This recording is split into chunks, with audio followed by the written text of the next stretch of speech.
Well, good morning, Seattle, Washington, and we're excited to be back out here for another day of coverage, our final day of coverage for our Sunday doubles 01. And we're starting off with a great level 1 matchup here to get things going, as you have the team of Crazy Train, Christian Broussard and John Houston taking on Lee Binkson and Chris Morgan, a team that we saw a couple times before yesterday as well. So, Gordon, how you doing on this fine Sunday morning? I'm doing okay. The 3-hour time difference. I'm still gonna whine about that a little bit just because I'm a baby. But other than that, I mean, what a great town. We took a little trip on the public transit yesterday. Yeah, on the link train. Yeah, saw a little bit of Seattle.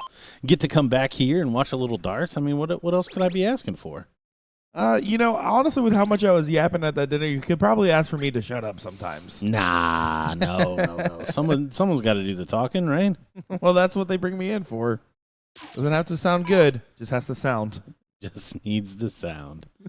This is a really good one. Obviously, two of the top average teams that we would have saw here in level 1. So both coming through matches prior to 3-1 for Crazy Train and 3-0 for Morgan and Bankston, who had a decent run yesterday in the doubles cricket.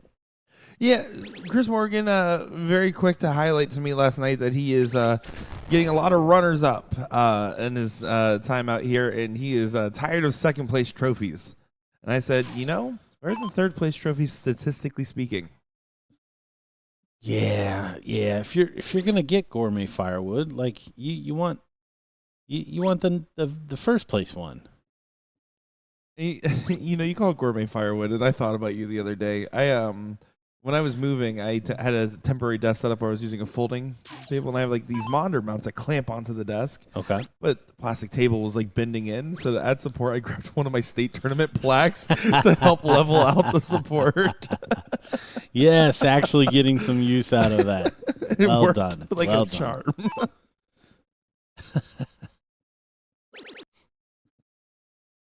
Hard. Can't take this. Is going to go ahead and just tee this up to 40. 152 will be the first look, and a little pressure on Huseman, who's back at 296. Even with some perfection on the dartboard, there's a good chance that Christian won't get a swing at 40. Yeah, I'll come down to the next 9 darts, I'm sorry. What can Chris and Lee do compared to John? Now, that does make it a little bit better. John fills this up.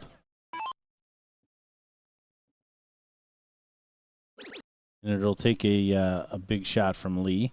And it has to be filled up. Yeah. That probably ain't going to do it.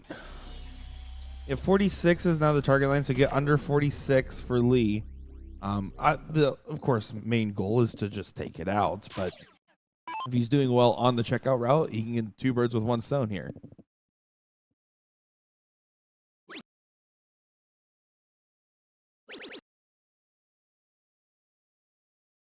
And needs to stay straight. The 3 will do it, and the 17 will do it. But he doesn't want to bust. That will play. That'll do it. Yeah, that came out a little easier. Should be 36, and that's what it is. Saint cleans it up, and Chris Morgan a shot at 110. If it doesn't go, John can shoot the 156. That is going to be your glass half full aspect of this.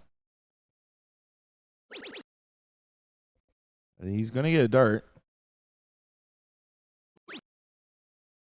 Double top it is. Oh. So, outside chance here for John and Christian.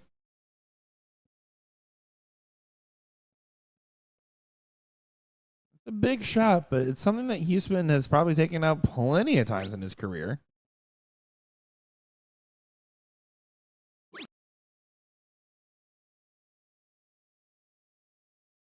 Now it's getting frustrating because with the opponents that combined 80, once again, even if they don't take it out, with the last start trip, it doesn't make a difference. Now it's guaranteed. This leg should be going to Morgan and Bengtson, barring one of the most crazy comebacks ever.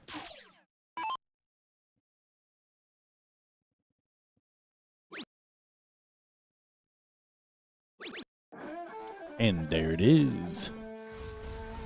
Hold of throw. I mean, that'll be frustrating, obviously, for Christian, given the leg that he put in. But in the scope of the match, winning against the darts in 501 is a difficult thing to do. And in this particular case, it wouldn't have really gained them anything other than the first leg. They still would have given the start back over to Lee. So that's the very much a half glass full way to look at it. But honestly, all of these players have probably played in this format long enough that they understand. And I'll also have the argument that I think that last leg was less frustrating for Christian as it was for John. Like, I don't think Christian's the type to get frustrated because he didn't really get a shot at it. I think John is more frustrated as the savvy veteran of not making sure he had a shot at it.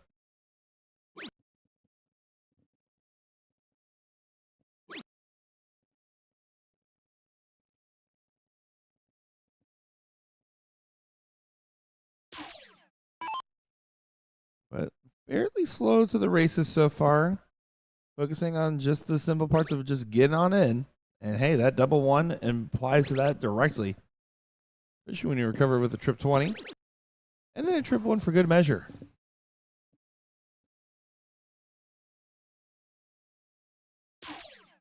We've talked about this, you and I, a little bit before the show, but Christian Broussard and John Huseman a little quiet this weekend as far as results go.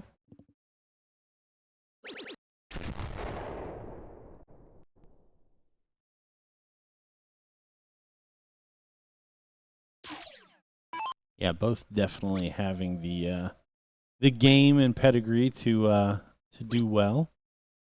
But honestly, what that may speak to is just the other players that we've had in this level 1 events.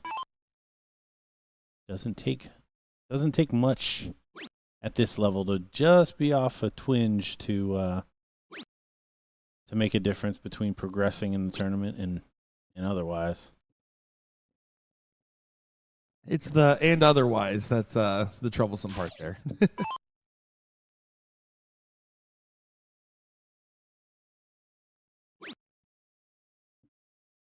Trying to find some separation.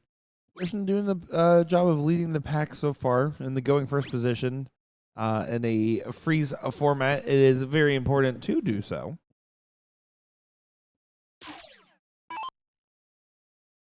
Fishing for a 140 to leave 161 at minimum.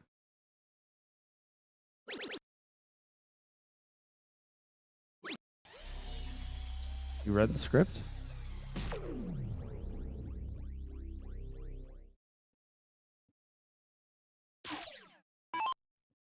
Back to that, the next 9 darts, extremely important. Especially these 3 from John. Lee definitely giving a little cover there. Yeah, so far not much pressure going on the other side. Even with Huseman sitting a little bit behind Chris Morgan, it was only a smidge.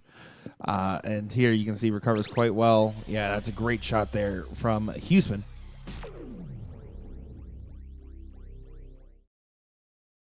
You guys may notice a couple of the favorites playing early in this tournament as well. Over the right shoulder of the players here. Stupid Faces and Newly Promoted. A couple of the teams at the back end of yesterday's doubles event. And currently sitting in the top 4 waiting on the winner of that match. Robert Bogards and Damian Almaguer sitting there in the top 4 team. Why not? We will see the other top 4 matchup after this. Christian sitting pretty at 80. Unless there's some blundering on the outs, this is a pretty comfortable position. Lee just not dictating the pace at all on the break.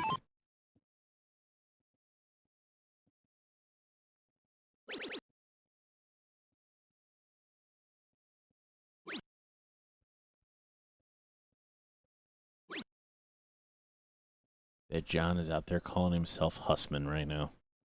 Yeah, that was incredible to learn that, right? That was when he first started appearing on the live stream for the CSC, and because obviously with him taking a long break and then getting back into it, I was not as familiar as I should have been. And we started saying Hussman, and we got corrected by a million cajillion people. No, it's Huseman. It's Huseman. How dare you? How dare you? And of course, we say we're sorry. Don't know how to read names very well. You're over there watching him play. We're filming a video with him, and every time he misses, he says Hussman. I guess Huseman never misses, but Hussman does. Yeah, I thought I apologized to him afterwards, because like in the little run up to him doing the video with us, I introduced him as Huseman, and then he's griping at himself the whole time he's playing as Hussman. I was like, dude, I just in front of the camera want to say I'm sorry. I always thought it was Huseman. He's like, oh no, I just call myself Hussman when I'm playing badly. He's one of the only other people I've seen do that. I've done that before in the sense that when I miss sometimes in actual tournaments and play, I usually say, come on, Nicholas. My name is Dominic. I guess I guess great minds think alike. Me and John Huseman, one and the same. Yeah, I don't say anything nice to myself. Like the names I'm calling myself are not just variations of Gordon. Mine is honestly, it's not variations of Gordon, but Gordon Ramsay. And sometimes I do the idiot sandwich. Sometimes I'm doing a couple of different things I've heard on his shows.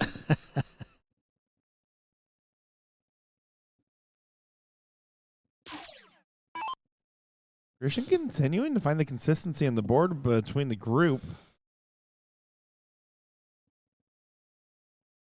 The one thing about Broussard's throw is that he does have a little bit of a loft. It's a lighter throw, all things considered, and he's quite well on average. I mean, like he's right now his cricket NPR has to be somewhere around a 4.6.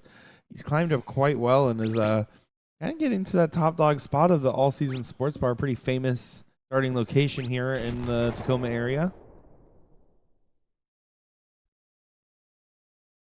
When you have a lofty throw like that, you pretty much have to pinpoint your exact time you're releasing it. And there, he's snapping a little bit more today as well.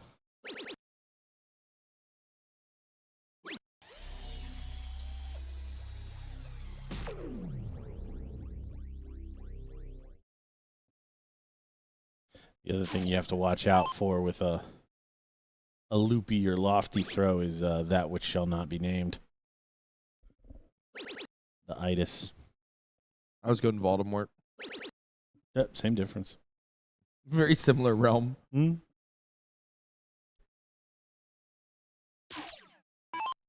All right, important shot here for John. Missed the open. Already away. A big triple and all's forgiven. Ah, is he going to get two? He is going to get two. Good recovery there from John. Yeah, stacked it right on top of the dart and executed it quite well. Lee and Chris just not... Lee's playing consistent. It's just not explosive. It's very much like I'm staying true in the segment. If I hit an 80-plus turn, I'll follow it with a 40. It's staying right in that same low 20-ish range. Chris has been all or nothing. And we talked about this with that team in particular. When they're clicking on all cylinders, they are absolutely rolling, but they're not showing that right now, and they're in a dangerous position as Broussard once again first to a finish at 164. So 161 in the last leg, first to the finish.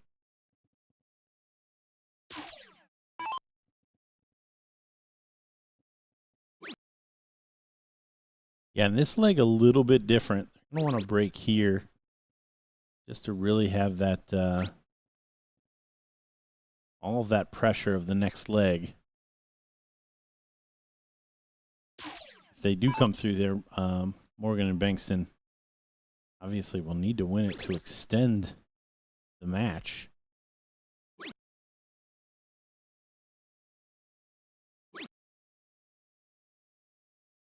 Only 81, so Chris Morgan,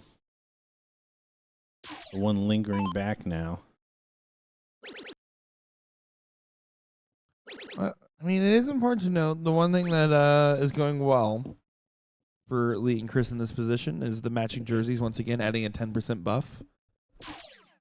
No one ever factors it in as much as they should. This would be special. Oh, he's going to get a whack. Attaboy! 164. Doesn't even need to take it. He could have teed it up and he rips it for a 12. Love that. Great shot. Our highest checkout, 164, might have been hit in our very first street match of the day. Love it, love it, love it. And the percentage of setting that shot up is obviously the more sound strategy, but the statement piece that you do it to break the throw, knowing you have to break it going into next, gives you that little extra of momentum. Debatably adrenaline as well, going into that next leg. But I just love everything about that. It's a statement piece. No, that was awesome. I mean, there may be an argument to set it up just to let your opponents waller around in their poor scoring. But no, there's not much strategy to talking somebody out of a 164 if they're going to hit it. That was big from Christian, and honestly great for the team. Now, highlights on the other side. Lee starting off way better in this leg and doing what you need to do in that going first position. Find a good double, find a good triple, and see what happens. But everyone is in. Advantage early on to Lee here. He's going to try to back up his throw.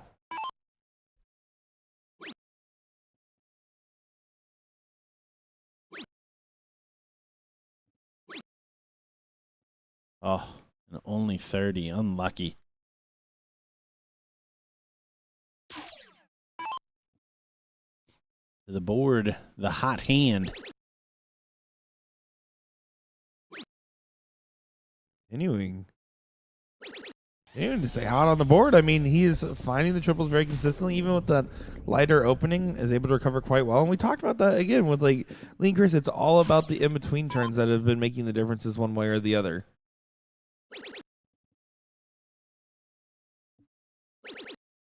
Can confirm Stupid Faces. Defeated newly promoted Kaysen and Josh. That is correct. And they are currently set to play Why Not. We will get that match after this one. Yes. My eyes told him that was a question and not a statement. I do want to let you know when you watch this back, Lee, that your friend Howard Palmer says, tell Lee to quit shooting like me. There you go. That's $5 for the telegrams here. Nick breaks bad news. I would love that job. That's a job that I could do. I could be his assistant. I want to work with John Breaks Bad News so bad. I love those videos. They're incredible. And he always ends with, I love you. Yeah. I love you. Yep. Once again, Christian's first to finish in the 160 range. Why are you calling me and saying these things to me?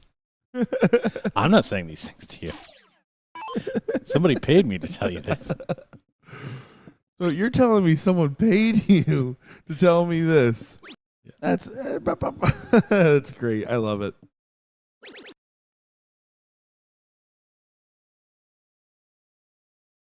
Sally Kelly giving us some love in the chat. Great to see you, my friend. I'm sure I'll see you around Miss World Traveler.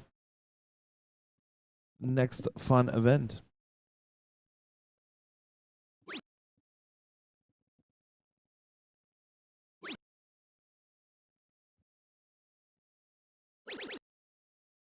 Just been a little frustrated with that last start. There's no chance for Lee to set up a freeze here at all. All he can do is try to find a big shot to get to a finishing range, or more importantly, at least find a two-trouble turn to enable Chris to potentially have a shot at an out in the future. Because it's starting to get to a little bit of roll reversal on the top and bottom side. But you can see the hands up in the body language. It's starting to feel more and more like this one is going. And why not just hit a 161 for the fans here, Christian? Just follow it up. Back to back?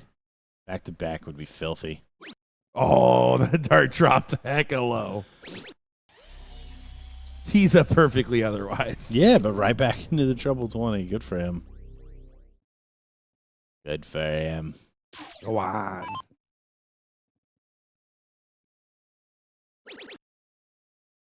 I do want to say on our list of things that I've seen for the first time ever out here and things that keep blowing my mind at this dart tournament.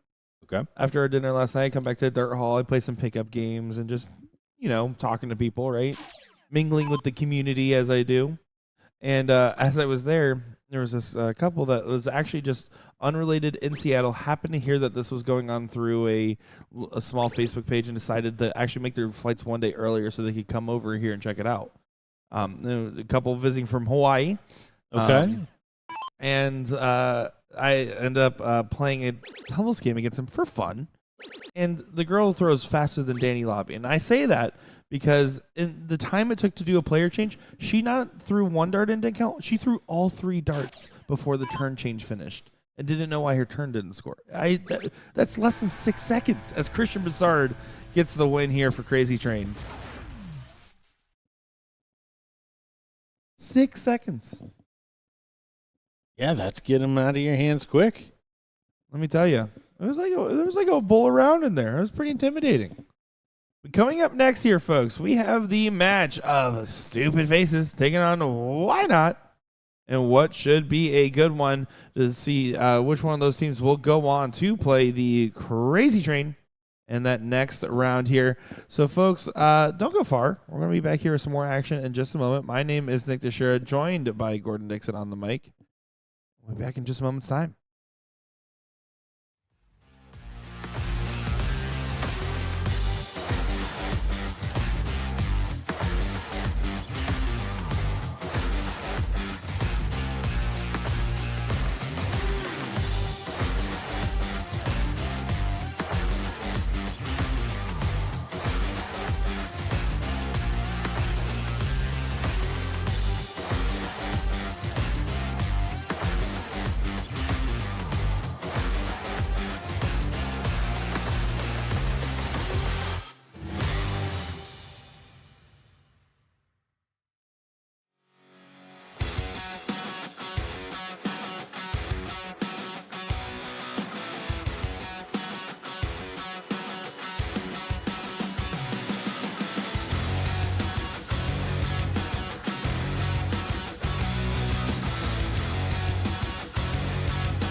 Well, bada bing, bada boom goes the dynamite. Here we go. Don't know what that intro was. Nick Teixeira joined by Gordon Dixon here.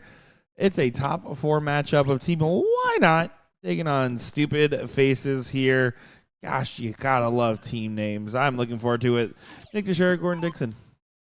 Gordon, what are you thinking? Well, we got the singles champion playing with the doubles champion, playing with the second place in singles. And, yeah, they're going to be a handful again today. I have, of course, talking about Kevin Luke and Jeff the Stinger Springer. We're taking our first look at Bogey and Damien.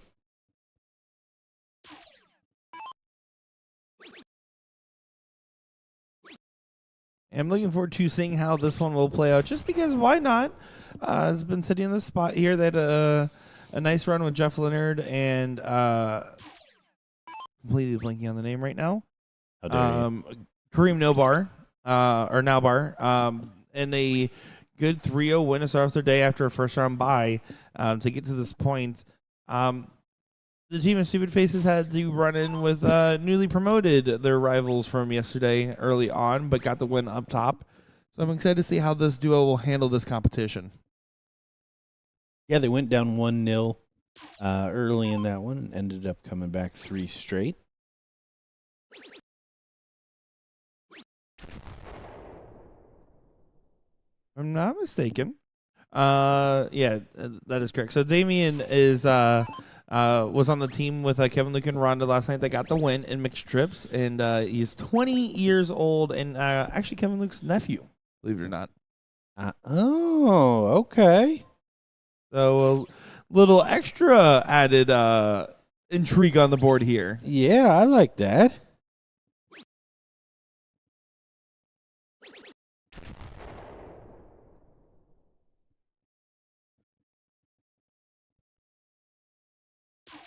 Kevin here, 299, can leave the first look at a finish. Needs to stay true, and does do so to get to the 160. Did you say the full name of the mixed triples winners last night? Rhonda Mader, our women's champion from Friday, also on that team. And then, oh, look at that. Chris Morgan, Rachel Morgan, and Derek Kilborn, the unfortunate runners-up in that one. Therefore, Chris Morgan once again telling me he's tired of second-place trophies here. It's all starting to line up. Starting to line up. You could have caught that action last night on the Twitch.tv platform. Twitch.tv/BullShooter World Tour. Every mixed trips will be streamed there with no commentary the whole tour along. Fortunately, not the same for mixed doubles, because that's when we are shutting down the equipment, packing it up, because we got to make sure it's ready for the truck first thing in the morning. I love how you already knew that I was about to throw you under the bus. Like, so what do you got against mixed trips? Mixed doubles? Oh, I was just meaning like the no commentary for the entire. Oh, well, you told me you don't like Sunday. women. Whoa. I'm just kidding. Just kidding. Whoa. I'm just kidding. No. I wouldn't have said it like that. No, admittedly, it's triples has always been kind of considered the fun event of the group. I love how you're taking this question serious. Listen, I'm at a press conference at all times in my brain. All right, I'm answering. I'm on the podium, brother. You're guilty conscience. There's no guilt. What are you talking about? Guilty conscience. I must explain why we're streaming it, but we're not streaming it. But we are streaming it. Gordon Dixon will be commentating mixed triples here in Myrtle Beach. Looking forward to seeing him on the mic. I forgot that's the other one that I'm signed You're up for. at the next one, aren't you? Just can't stay away. He's bulletproof and coming through. Kevin Luke does take leg number 1 here for Stupid Faces. Yeah, unfortunately, Damien had bogey frozen there. Would have been able to take a whack at that first leg. But as it turns out, back on the board and already back in the double. Look at this. Excellent shooting. Yeah, you're going to love getting off to the races nice early with that. Beautiful 160. wasting no time on the dartboard, and Kevin's going to want to try to answer right back. Not going to be able to. Has to settle for just a pedestrian 7-7.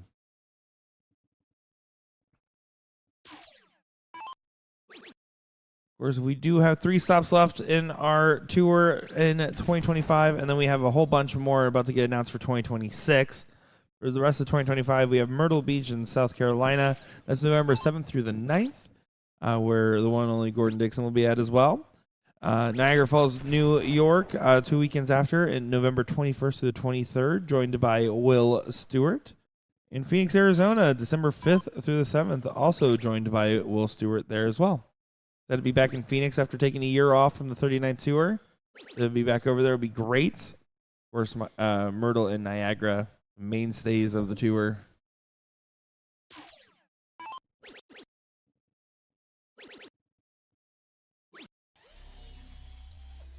Yeah, it's always fun to see the regional players that show up to each of these each year. Honestly, that was always my favorite, playing tournaments competitively for every weekend there for a while. Would you know kind of who was going to show up when you were different parts of the country? Yeah, having your regional radar, or your regional area radar, I should say. Yep. That's my favorite, though, especially like traveling, is like just going to an event where nobody knows who you are, and I don't know anybody. It's just like, oh, everything's like opening a box of Cracker Jacks here. I have no idea what's going to happen. Box of chocolates, not Cracker Jacks.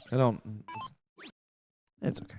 Yeah, no, if there's a fade out button, just let it fade out. Kevin Luke first to the finish at 150. Finding a 2-trouble turn to be able to get that guaranteed. Damien in close pursuit. Good go ahead and pass. Oh, yeah. Brought it down, though. So big shot here for Jeff.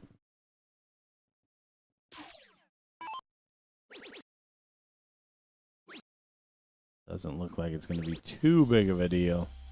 He does get to a finish as well with a nice 140. So no freeze. Opportunity here.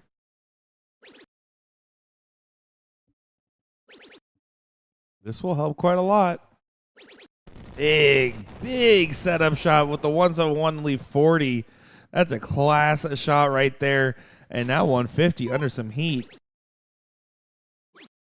Not going to get the dart. That's why you go the 3 bowls route. It's way cooler. And if you miss, people still give you credit for it.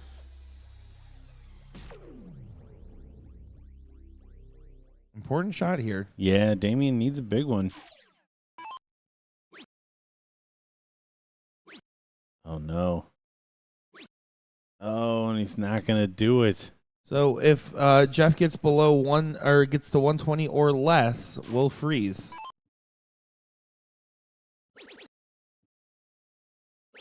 That will do. They're looking for the bust. Nah, he just goes ahead and takes it out. Little head and shoulders there. The conditioner shot. Go on, all right. Honestly, if it isn't apparent in the early signs of commentary, Gordon's leading the way today. I'm loving it. I am loving it. And back in there already. There's no confusion on why this team is here in this semifinal. Yeah, there's still some fights going on the bottom side of the bracket, some intense battles. But this one right now, and admittedly, we're seeing some inspired performances at times from the Why Not teammates. But Kevin Luke and Jeff Springer doing a good job complimenting each other at the right times. Yeah, shaking the head from Damien, but honestly, he's getting away quickly. It's just in the scoring phase where he's dropping off just a little bit. Great question here about what the freeze rule is. It's always our favorite rule to explain. It's as simple as this. If you're Kevin Luke and your partner Jeff, his score is higher than the other team's combined score, you're not allowed to win the game. So that's the biggest thing is if your partner's point total is more than the other team's combined point total, you're not allowed to win. If you do win, if you do hit the winning dart while you are frozen by your partner, it loses you the game. It is not a bust. Which we have seen. Yeah, incredible. Yeah. Just chucking them in there. Not even going to say it yet. What, the freeze rule? No. We've got history in the making. That is true. They're the first time explaining the freeze rule at the Seattle-Washington stop. Oh, my gosh. Will I be able to spike? Getting good support. Jeff, not messing about with it either. Finds a nice 140. Fortunately, this is the type of league going against the darts that feels a little brutal in a 2-0 situation. Why not? Thinking, why now?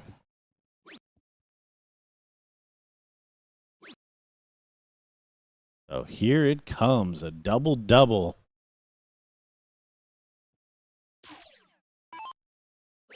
Done. It is off. It is off. You know Kevin really wanted to do it, tease it up for a 10, but man, he was on for the 9 there. I purposely was just avoiding everything related to the 9 the whole time.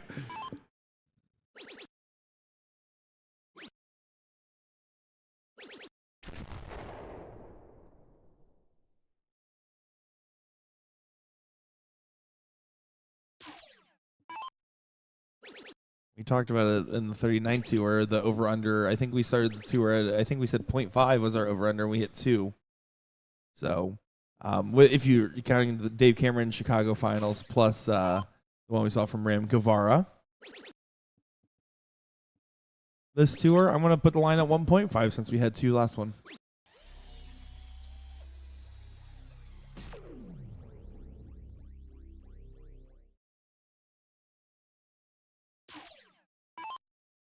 Yeah, Rich, that wasn't the takeaway from that. Well, there's the win there for Stupid Faces, who moves on to the seat match, which will be called up right now for our next one on the dartboard here. So we're going to get that one going. And then actually right now, if I'm not mistaken, we got a pretty good match going on over here, 1-1 in this 5th, 6th position matchup with our newly promoted team in some trouble against the Jeff Leonard-led team. We're just going to go ahead and see because this should be the tail end of this leg right here. See if we can get a good angle on it for you guys. Yeah, it looks like newly promoted in the position, potentially win this one. Josh Sterling here has a very important turn, knowing that he has to score well to make sure his partner, Kaysen, can finish it out. Oh, big last.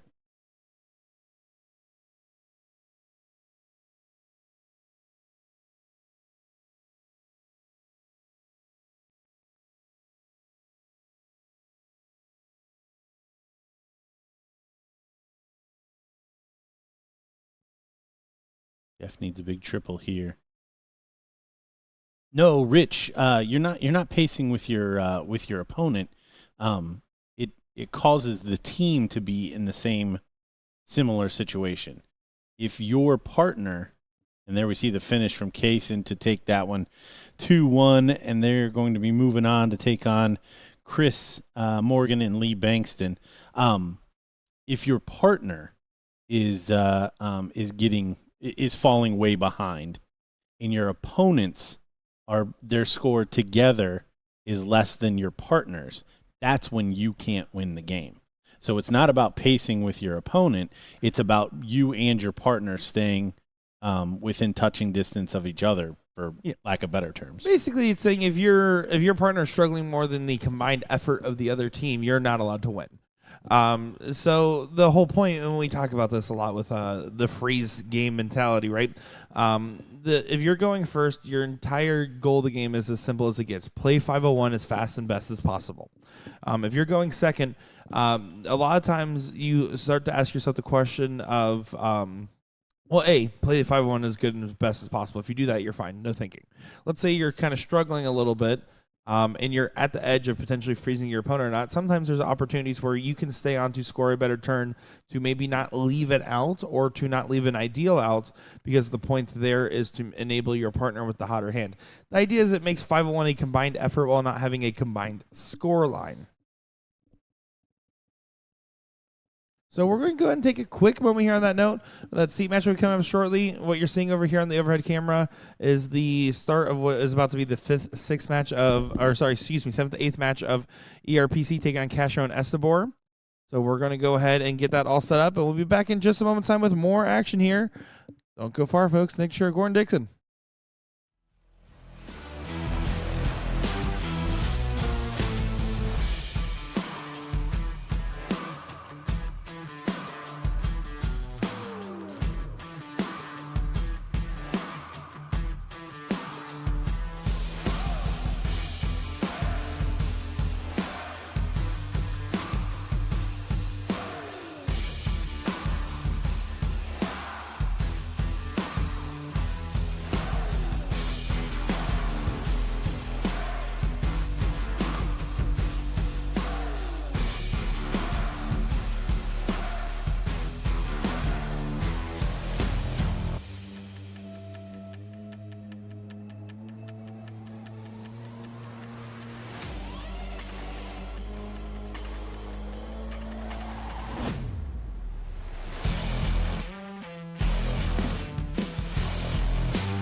Well, here we go. It is time for the seat match, and these are the teams that we expected to see after watching them perform on the stream earlier.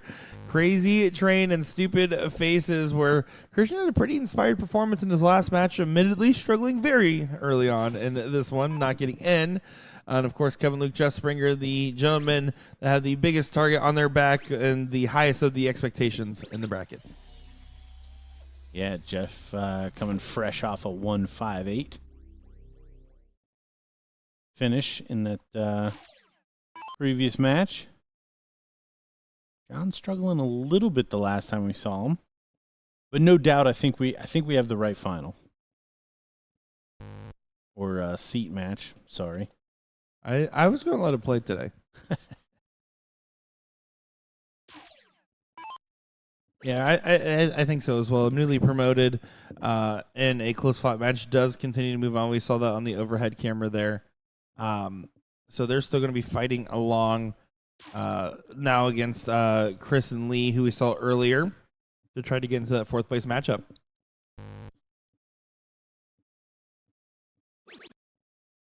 Christian away, sixth time of asking.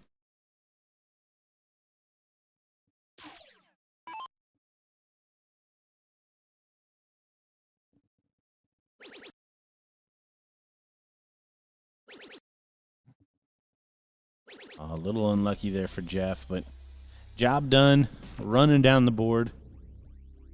That's the biggest thing here. I mean, even Kevin Luke falls off and has a poor leg, and you still got Jeff in the 2-hole.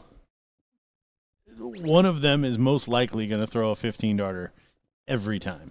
Yeah, it's insane levels of explosiveness. When you have that much going on, it demands perfection on the other side consistently. Also, shout out Hunter. Thank you. I definitely should have caught that.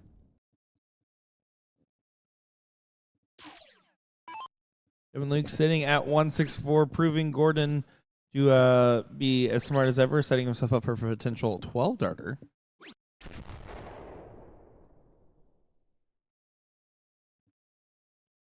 Christian, when he did get in on his first go, has been playing catch-up ever since.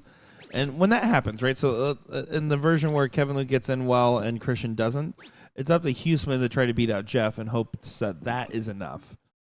In this case, though, with Jeff and Kevin outpacing, this first leg is going to be going in the direction of Stupid Faces.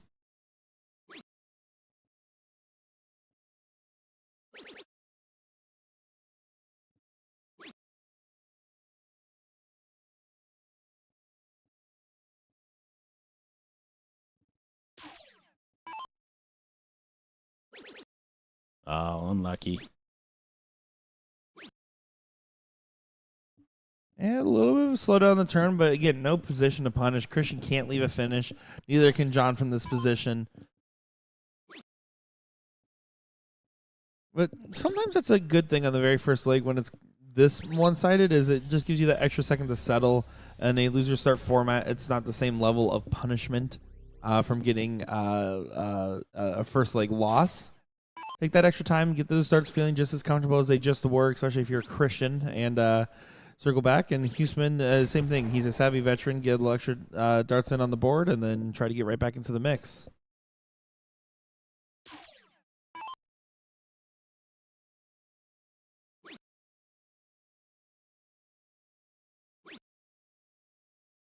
Continuing to shake his head here in this first leg.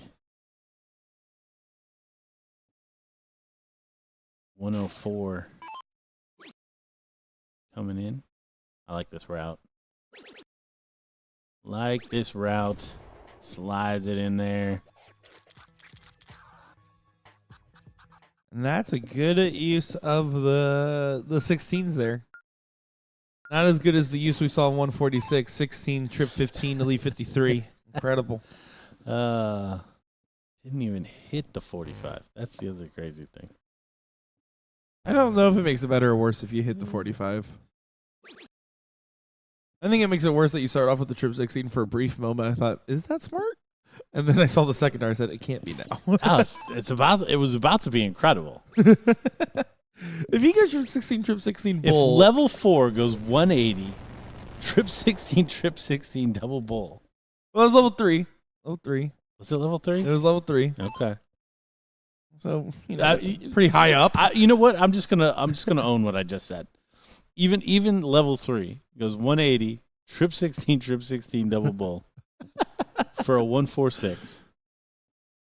A never seen before 146. Yeah, like I'd never seen that route because in Fat Bowl you would always pretty much start for the bull treble 19 double 18. I didn't know until the board told me that 48 minus 146 was 98. That's how crazy that is. That is very crazy. It was awesome. Anyways, that's for Shout everybody. out to Jerry. That's for everybody that's been hanging out with us all weekend. If you don't know what we're talking about, go back to the coverage Friday. Yeah, hold on. If you don't know what you're talking about, can you turn on that notification bell? Let's just start there because you should have been there.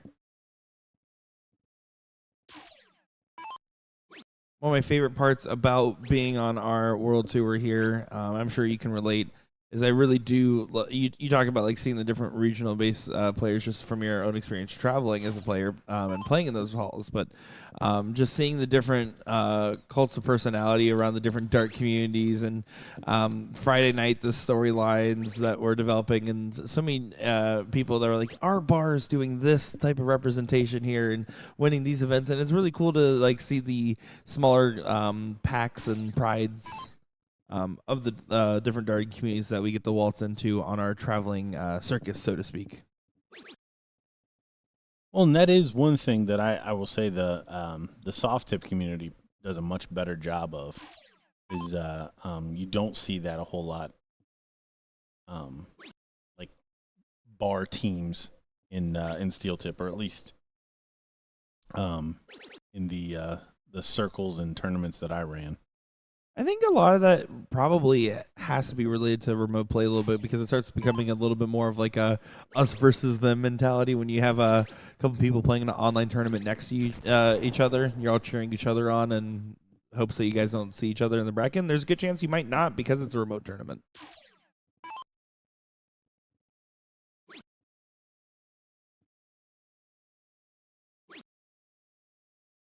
Evan Luke finding himself in pole position for another 12 dart leg. And we're just not getting the same performance out of Christian, the A spot. If he was throwing how he did in that last match here, I think that this becomes a little bit more interesting. Completely agree. Yeah, just not at the races like he was before. I mean, still not even halfway over in terms of the match, but you kind of get a sense of where it's headed. See what Kevin decides to do.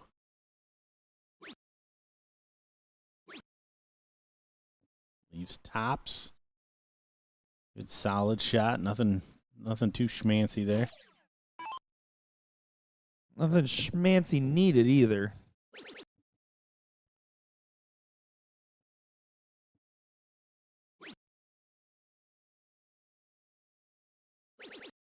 We do have on our other streaming board just getting started in their first leg, the seat match of level 3. So shout out to Team Weber's taking on Trey and Irvin. Oh, little stuff there from Jeff. God, he is such a little showman sometimes. I love it.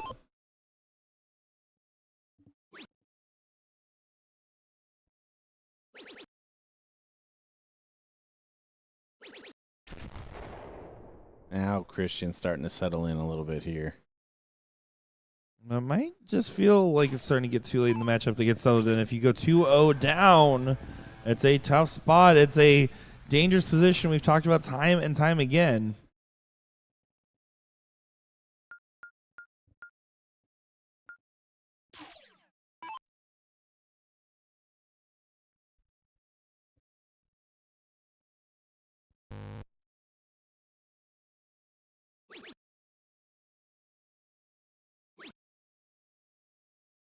Decides that time to start on that double 16. That's been the the escape hatch the last couple of legs. If it works, it works. I'm always a big believer in pulling the trigger quick on the switch. I'm not afraid to even just start down over at the 16s, regardless of 9-darter potential. Going second, I will consider if the opponent opens with a 160.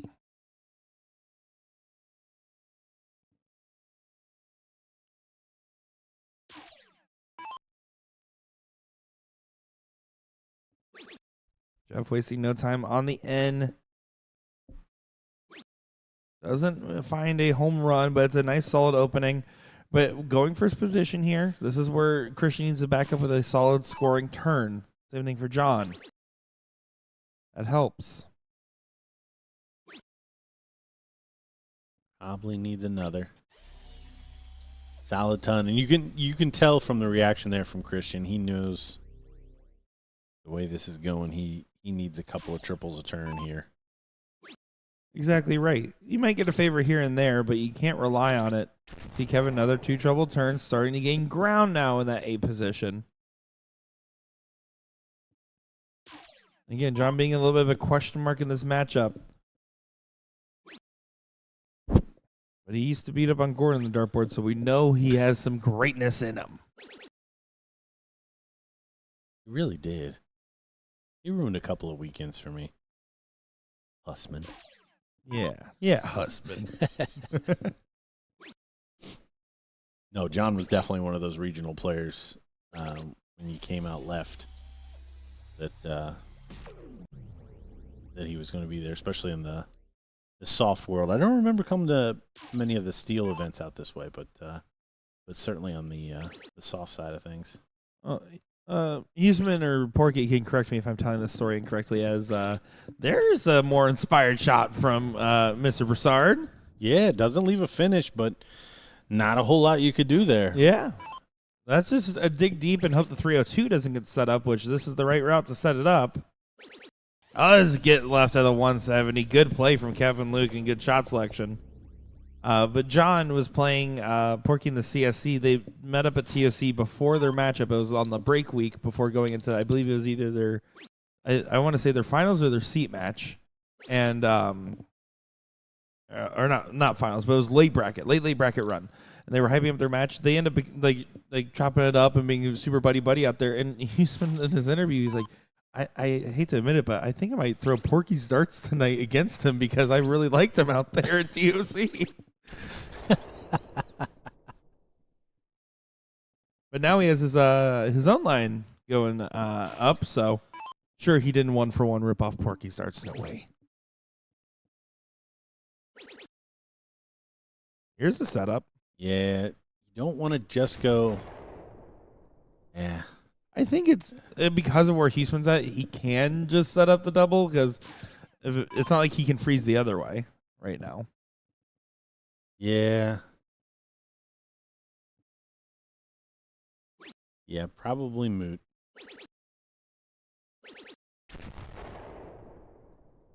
Yeah, definitely going to be moot now, even with a 180 hits, barring Jeff busting a 146. It would be a 1 point the other way.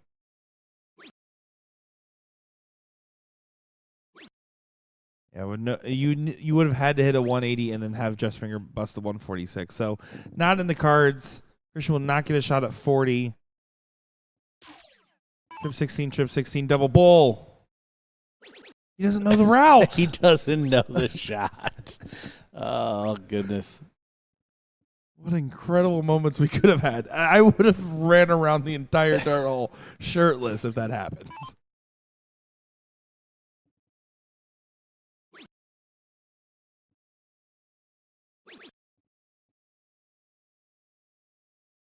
Well teed up. Yeah. But unfortunately, might not come into the cards. Then 18-9. Just kidding. He's going to hit it on the first one. What are we talking about over here? You can see some head shakes and some reactions there, but Kevin Luke and Jeff Springer will be moving on to the seat match. We do have, like I said, the level 3 seat match going on that we're about to switch to, but I think there was some confusion because they have the board paused. Just a slight correct. That was the seat match for level 1. That is. Did I misspeak? You just said they move on to the seat match. Oh. They move on to the final. I mean, we're moving on to this seat match. Fair enough. I definitely misspoke that. You see Johnny, our official, Johnny Jenkins. I think confusion and maybe the team setup here going into leg number 2. Currently, Weber's is 1-0 up over Trey and Irvin. So, looks like Johnny over there doing his officiating. Man, does he officially officiate.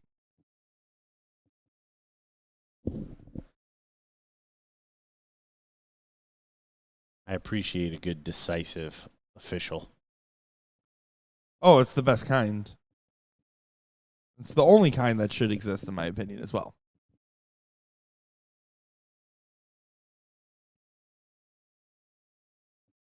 Big believer of you got to just have your policy in place. This is what we're going to do. This is how we do it.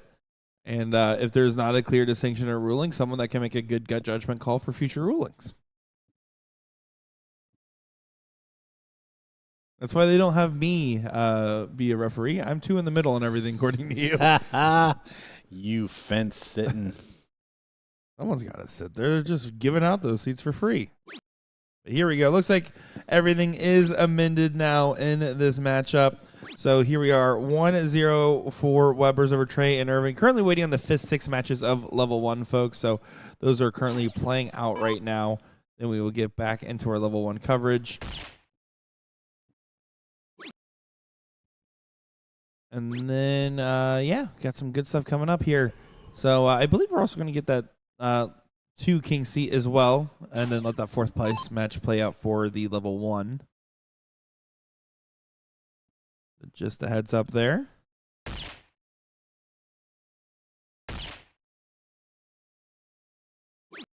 Oh, Shorty trying to fill it up there. Weber's already up 1, so this super important for Trey and Irvin. Yeah, 501 open Fat Bull in level 3. So important to note, slightly different format than what we will be seeing for the rest. Slightly different out and routing decisions that you'll see in conjunction with that.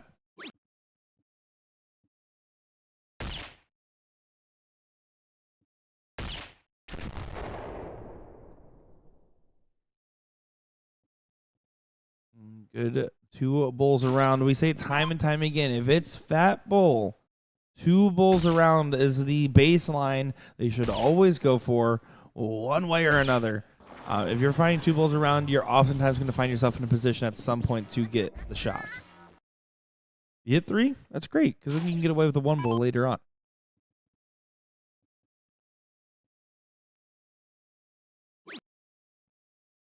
Shout out to Gordon's top 3 favorite chatter, Jack Wagon, tuning along.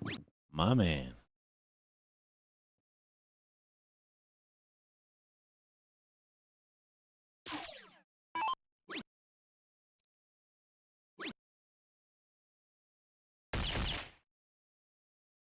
Good final bull there from Trey. So far using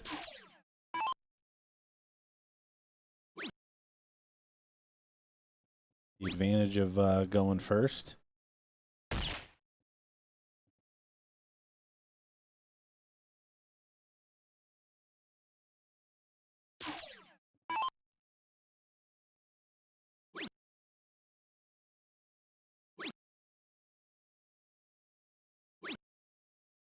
First, we want to thank everyone for watching along and supporting us here all weekend long. Love that you guys have been tuning in, watching along, and commenting along and supporting these great players on the live stream. And, of course, we love having you guys here along with us, chatting and watching some great darts. So shout out, everybody, for watching along and hanging out with us here. Good last. So, Trey, big shot here. Set up opportunity. Get to a finish.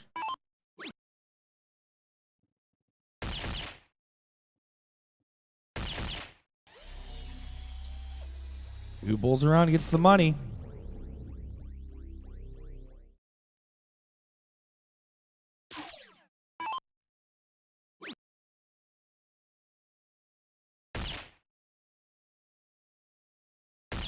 And there again, 2 bulls around. That time leaving a finish as well. 177, notably harder than the 150. But job done in the second position, knowing that you have more work to do if you get the comeback. But you have an opportunity now for a 2-0 win if things work out well.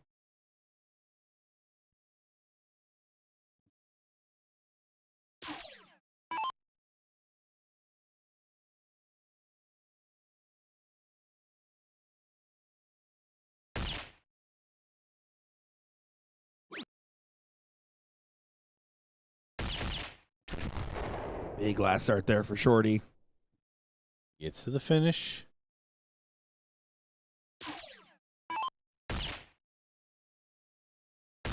Well, Hat trick. Oh. Just high on the third. Leaves 30. yeah, a great attempt there by Trey. Still does a good job of putting a lot of pressure on the 177. Yeah, 177 is a finish in this scenario.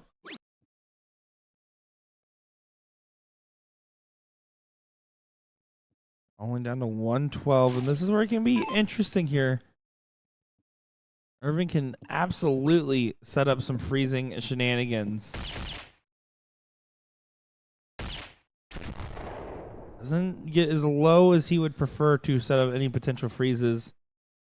Because now Shorty needs to get to 18, which is not really easy to do while actually shooting the out as well.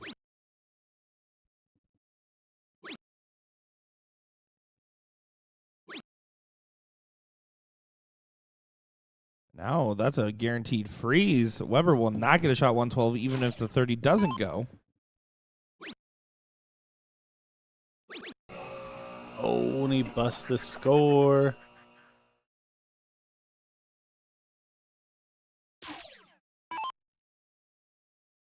So, unfortunately, setup shot. They got the 112 as a statement piece. Throw them off the rocker. Take them to last leg decider. Trip 14 for the fans. Good setup there. So down 93. 57-36. 51-42. 60-33. Not my preferred, but I get it. I'll allow it. Oh, my.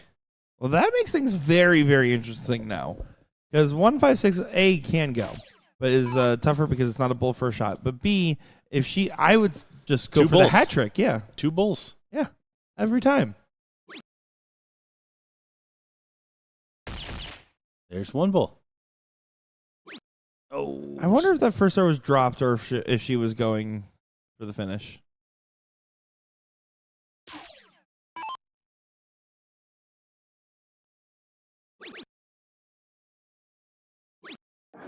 There it is. Trey taking it out.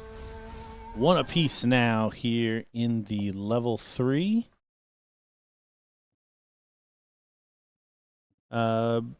Seat match? Is that what we're watching? That is correct.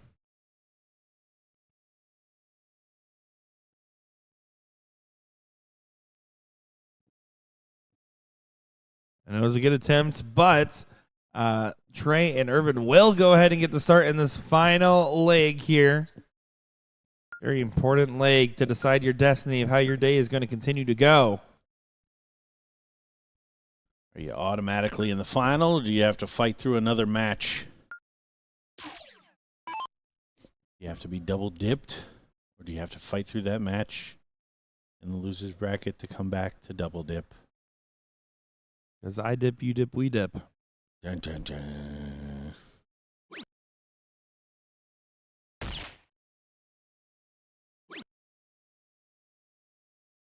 Last one was a bit unlucky. Yeah, first dart not the right position. Second dart, right position. Third dart looked right, just doesn't quite get there.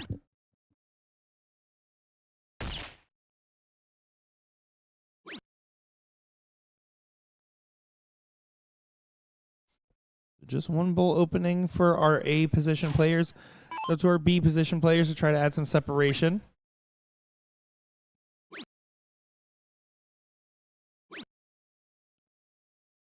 Bad time for a blank. Only 21 points on the score.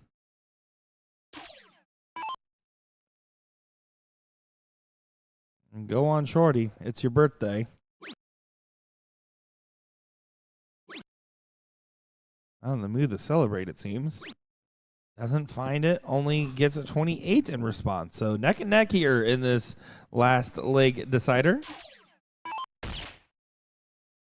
Yeah, a little bit of a reprieve there, but look at Trey filling it up in the one hole.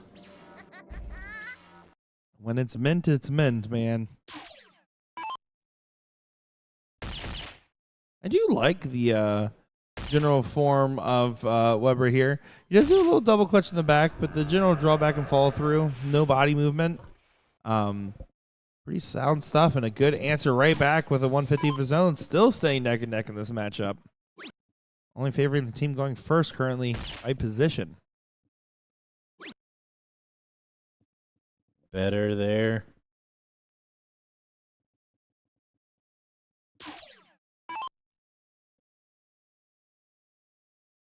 What can Shorty do in this spot?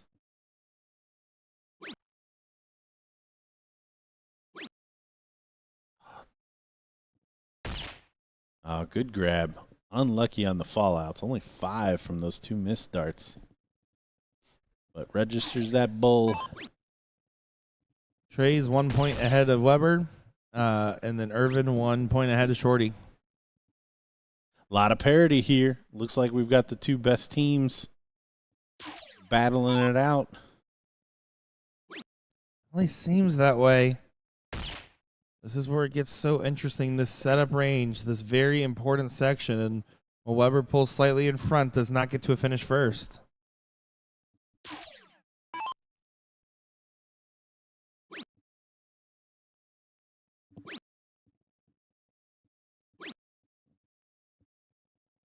And again, a shrug of the shoulders, the hands go up.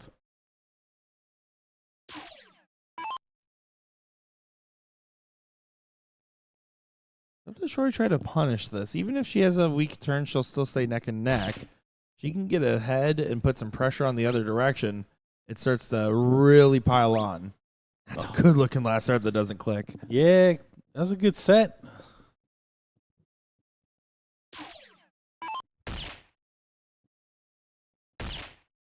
Hat trick for Trey. No, not quite on that last. I felt like it was going to go. I feel like when he starts on the bull, he's just going to stay there all day. He's a first start feeler kind of throw. Yep. The first start merchant. On it again. He does not. But straightforward out. And not too much thinking needed on 128 if you come back. Bull leaves you 78.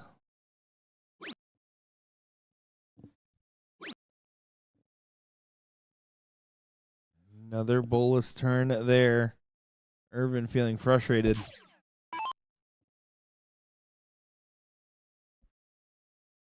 Shorty, a hat trick would freeze. Not going to happen. So the 77 in play here.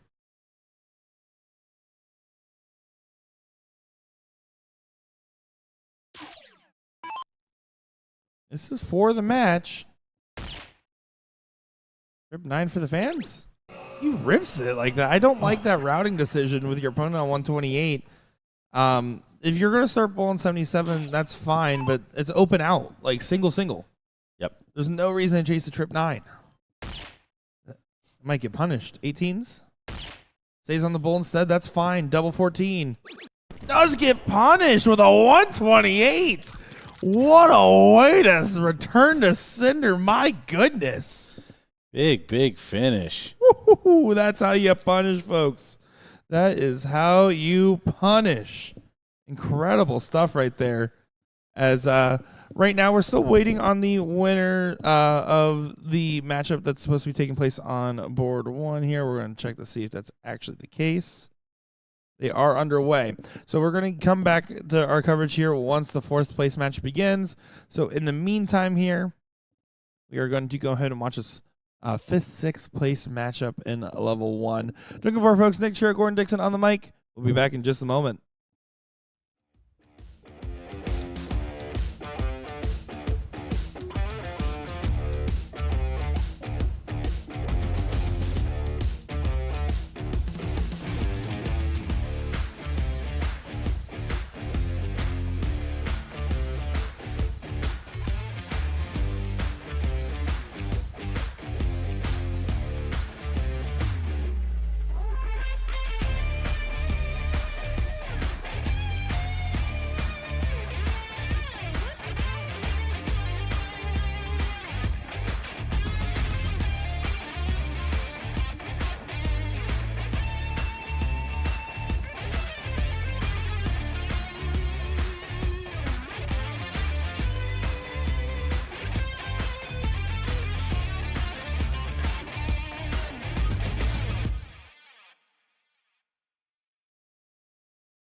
Time for the fourth place match here. Once again in Seattle, Washington.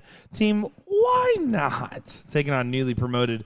What should be an enticing affair here. My name is Nick Teixeira, joined by Gordon Dixon. Gordon, how you doing, my friend?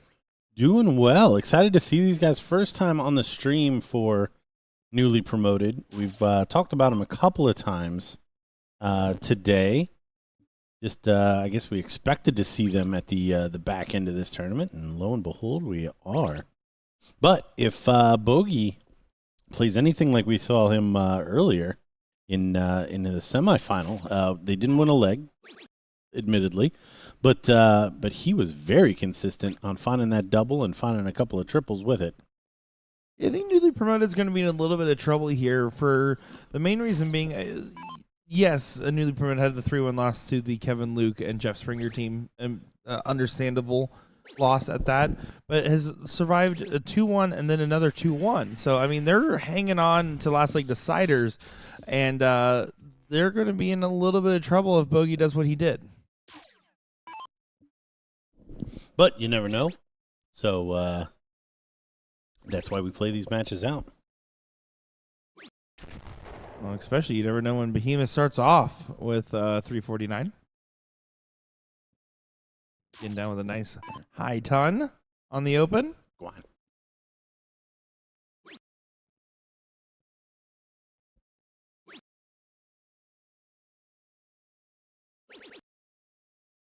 Good last start there from Lil Red, Josh Sterling.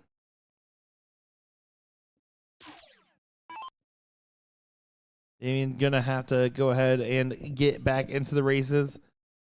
Needs to fish for at least 100. Awkward dart. Good switch. Just doesn't collect.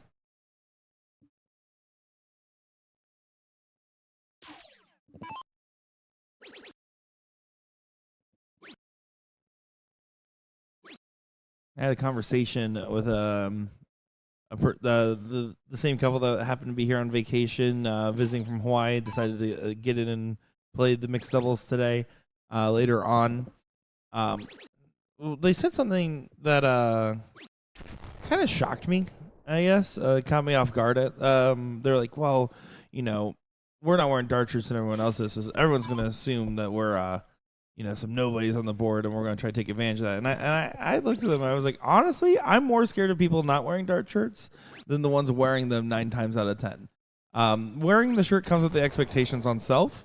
I feel like a lot of the times, and when I see someone not wearing a dart shirt, they're sometimes just some real silent killers that go in the most incognito of outfits. That's how I met Alex Reyes. He was not wearing a dart jersey when he beat me across the board.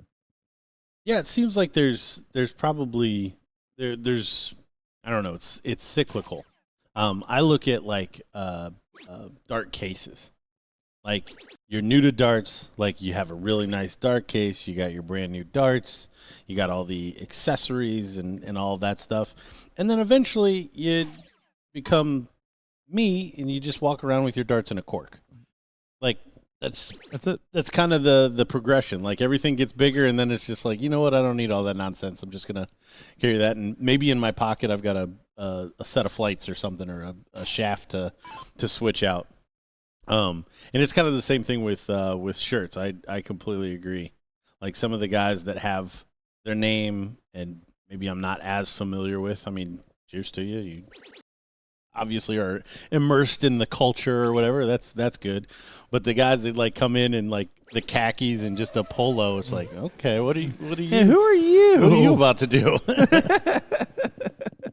Well, big 180 there from Josh does go ahead and get in front of Bogey. He was sitting at 99. Damien in a high-pressure position on a potential freezing scenario. Does at least find 100, but still in a lot of danger here. Does not take much for the freeze to go on. And there's the freeze. 51. Doesn't quite get it. But now 99 does not get a swing, and newly promoted look at newly for a lead in this matchup.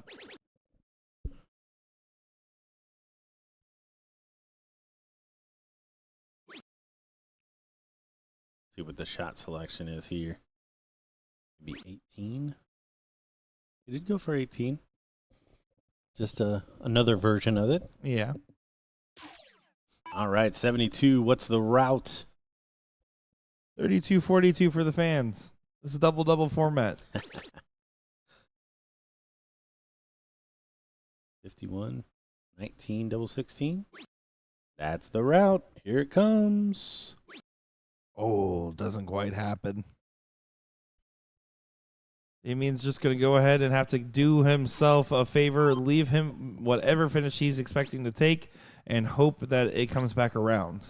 That is the only route to success, and there it does not happen, almost guaranteeing the leg for newly promoted.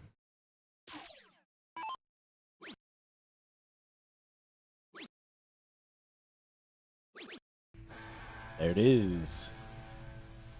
Jason taking it down. Congratulations to Stephen Bunting, your Swiss Darts Trophy champion. Wow, there you go. You had a little bit of a sketchy start there. Good on him for coming out on top. Let's go, Bunting mental. No one drops the carrot on the first try. I'm going to have to try that in my bed. Dude, it's great. And we'll say, going back to the earlier conversation of equipment bringing in tournaments, you're absolutely right. Like, so I travel because I'm bringing all my equipment and everything to these events. I do bring like a full dart case, but as an actual darts player, when I'm going to events, I usually have I'm a big fan of the dart ring, so I do wear a dart ring necklace. I bring my set of darts. I bring a couple extra tips in my pocket if I'm playing soft tip. Sometimes I don't even bring an extra shaft. like that. I pretty much just bring barrels, tips, and go. If it's steel tip, I definitely am only bringing maybe an extra flight in case I Robin Hood or something.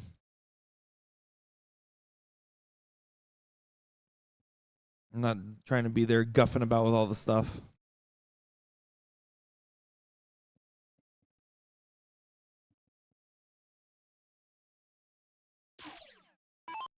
I missed it. There was a little bit of something not register.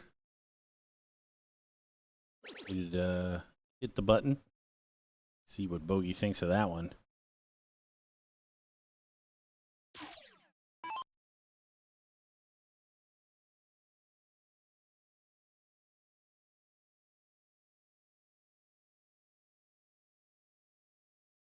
Here we go. Low red approaching the line.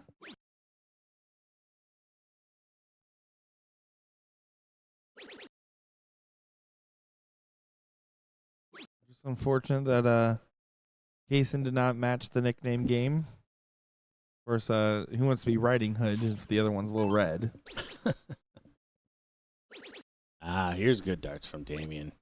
I thought he was going to fill it up. Looked inevitable.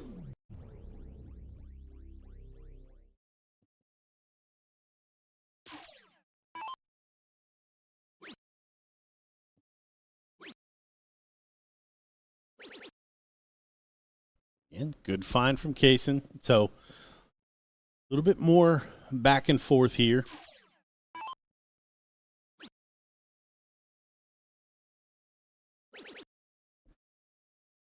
So first to a finish is at 1 of 4-6, our favorite finish this weekend. It keeps coming up. Go out there and just like hand him $10 and ask him if he'll shoot it that way. He doesn't have to hit it; just has to shoot it that way. I was playing one for my highlight reel.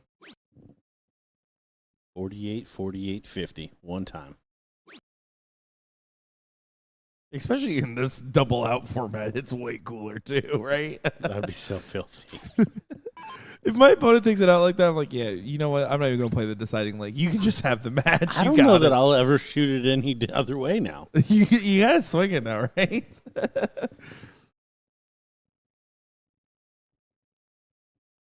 That man sees in dimensions not realized by the average eyes. Kaysen leaving an opening, does find a big trip on the last, needed that dart. It was starting to get a little sketchy in position.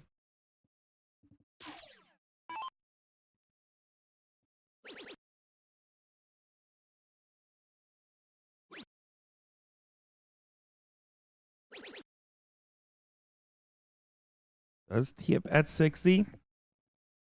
Opportunity outside here for Low Red to get to a finish and put some pressure on the 60. Realistically, the more important aspect right now, yes, you got to leave a finish, but more importantly, got to try to hit a big score in hopes that if Damien falters, you can freeze bogey. That's the true goal, and they're not happy with it, pantomiming to his elbow and follow through.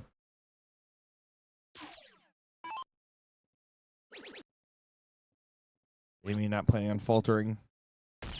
Guaranteed there will not be a freeze on his partner. And good board management, leaving at 110. Yeah, this is the best leg we've seen from Damien. Kind of start to finish. Bogey going to get a chance to tie it up here. You see the 140 from Kaysen.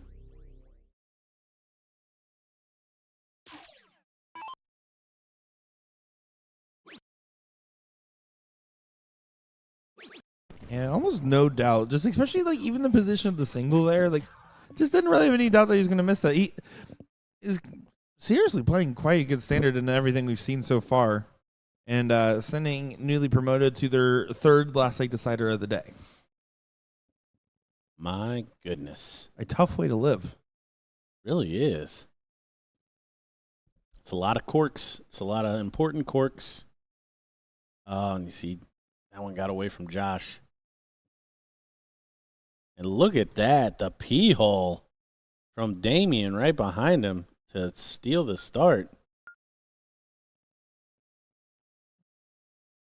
Question is, was it a steal or was it just rightfully earned? No, it was, yeah. You know what? I'm not even giving credit. Credit where credit's due. And important moment. I also love, and I always comment on this, but I love whenever you have like a level 1 type matchup and you have the player starting is not the same as the player diddling. Typically, I feel like that could actually lend to some really good results. Unfortunately for Bogey, that's what that was right in this moment.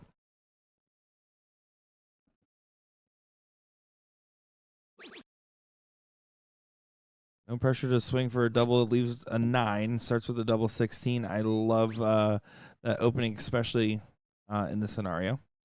Yeah, you see it a lot for those players that start on the double 16, double 19. Damien quickly moving around the board. Does get in. Yeah, first start of the 20 was definitely just a dart held a little too long there. Uh-oh. Oh, good find. But leaves a big opening for Bogey. Bogey wasn't really punished. Yeah, a little bit of a reprieve here. A double and a big triple. Oh, my. Looking down. What a time for something like that to be happening. He is away. See Josh getting a little frustrated with the board flipping over.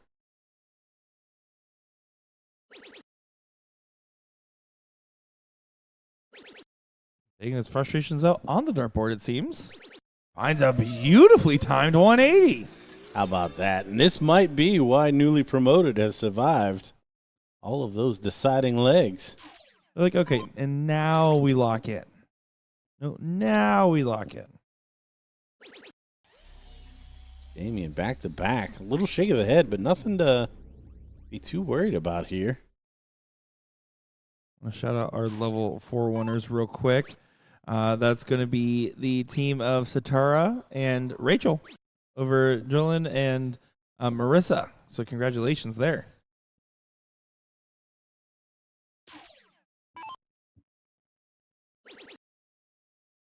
Tanner says, go, Kaysen. I agree with Tanner. Go, Kaysen.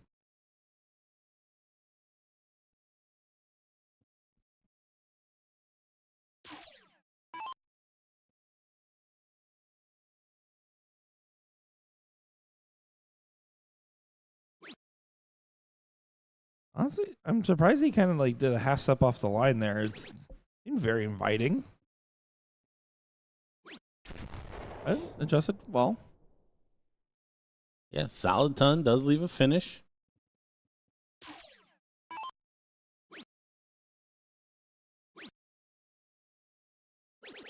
Oh, good find from Damien, but probably needed a little bit more. I have to think the law of averages here means Kaysen's going to find a triple or two.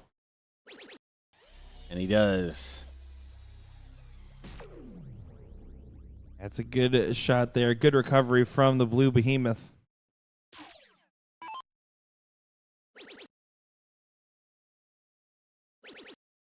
Oh, here comes bogey.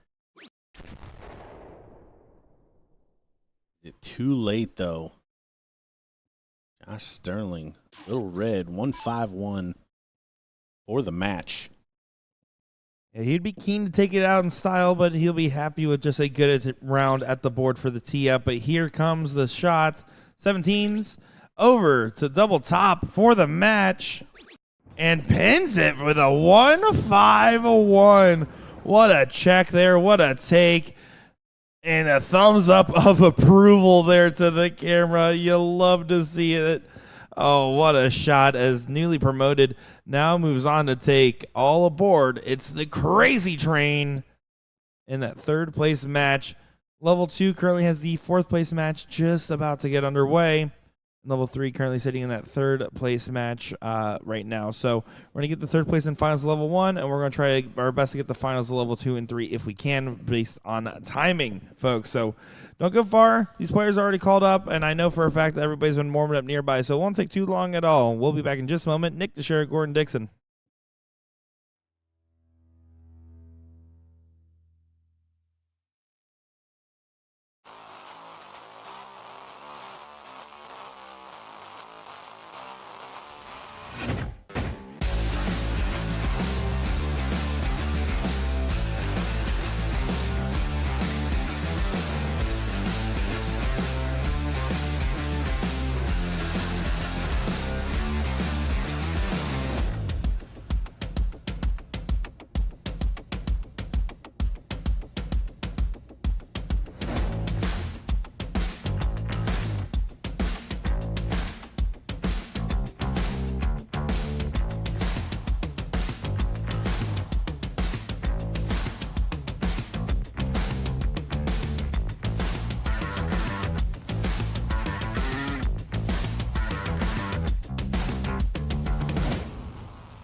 Well, hello everybody, and welcome back. We have newly promoted taking on Crazy Train, all aboard for what should be a great third place matchup to see who goes back to play Stupid Faces in the final.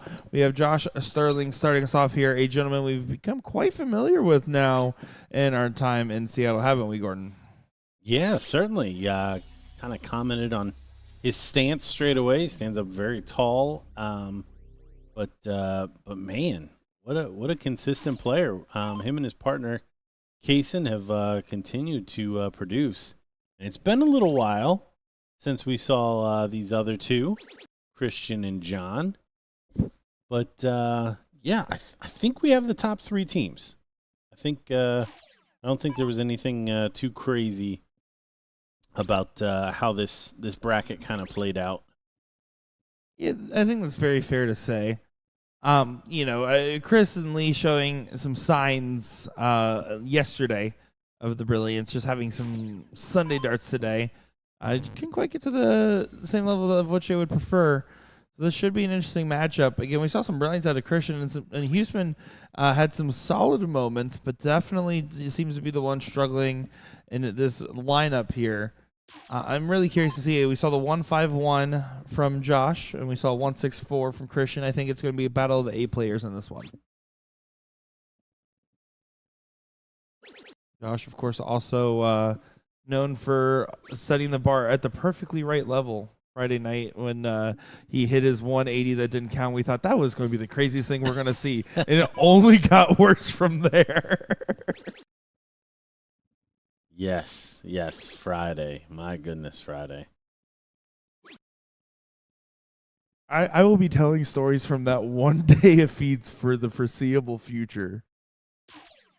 Yeah, that one was the most unique final I've ever seen. The most unique 146 attempt I've ever seen.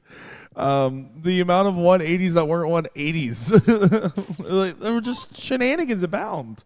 Yeah, that was well, it certainly kept us awake. And Rhonda bossing it on the dartboard was pretty cool too. Oh yeah, Rhonda was another one of those kind of regional discoveries, if you will. There always seems to be those players that stand out so far in the regional, above and beyond the kind of known quantities that we constantly run into.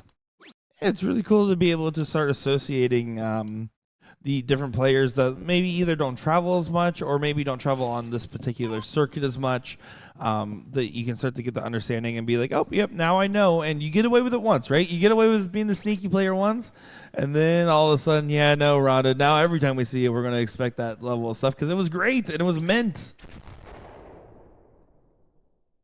Yeah, no, and honestly, we got to see kind of both sides, kind of a little bit of a push through that she had to do early on in that tournament where she kind of struggled a little bit. And then by the time we saw her at the back end of that thing, she was dialed in, that's for sure. Huseman has an opportunity to go ahead and get in front of Kaysen, who struggled on that last turn. See that dart continuing to drag kind of down and right for him. Needs to recover with the trip. Does it do so? And that's a meaningful dart for a lot of different reasons, but especially for the ability to set up the finish.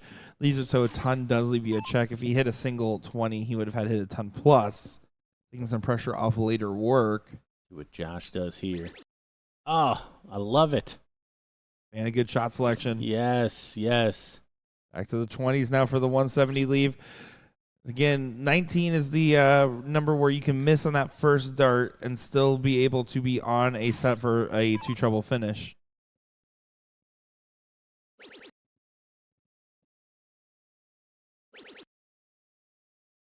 Here comes Christian.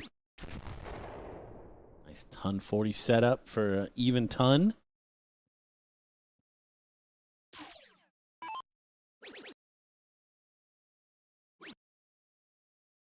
It appears that trip 20s are contagious right now. That's a good thing to be contagious with. Makes it very interesting for the fans at home.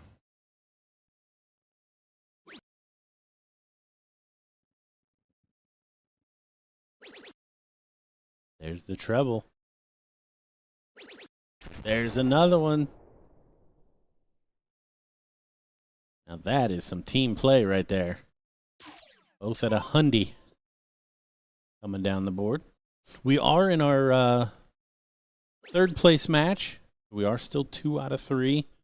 The next one in this level 1 bracket will be back to 3 out of 5. Taking on Stupid Faces. Man, are they some stupid faces. Stupid Faces. Terrible. But here, Broussard, 100 is the shot. Double, double, double for fun? Never. Here is the double 10. Does go. Another clinical finish from Broussard.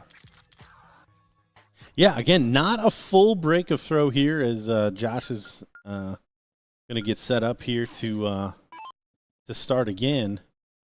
But, man, do you want to be 1 away from winning or do you want to be 2 away from winning? I'll take 1. Yeah. 1 away. Sounds really good. That's a good choice. Well, and especially in a double-double format, right? Because 1 bad start compared to 1 really good start right after, it makes a leg feel very uphill early on, earlier than it could be otherwise.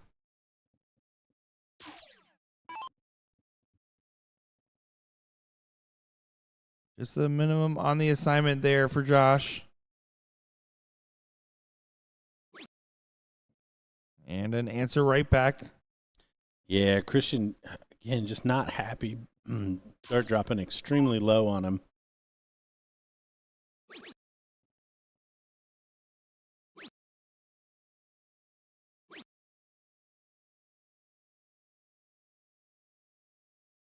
See the frustrations there from Kaysen as well. Everyone's seeing the troubleless opens on this and thinking, I want to go ahead and dictate it. This is a big moment. You don't need to get it all done in one moment. John going up. He buries the double 20. No harm, no foul. Yeah, he wanted to pull away from the pack there, but had to settle for staying in the mix.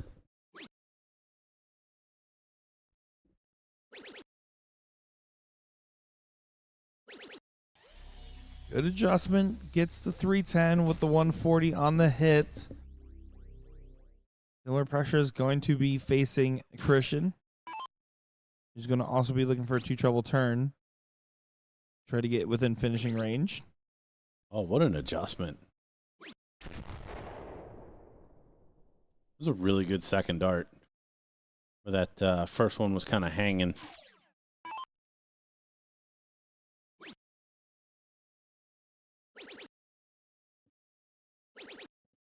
Jason going down to the open bed. Good use of the cover shot. Yeah, does find another 2 treble visit. This is looking very strong in one direction early. With the hold of throws in mind. But a good shot there from Huseman keeps this neck and neck for all intents and purposes.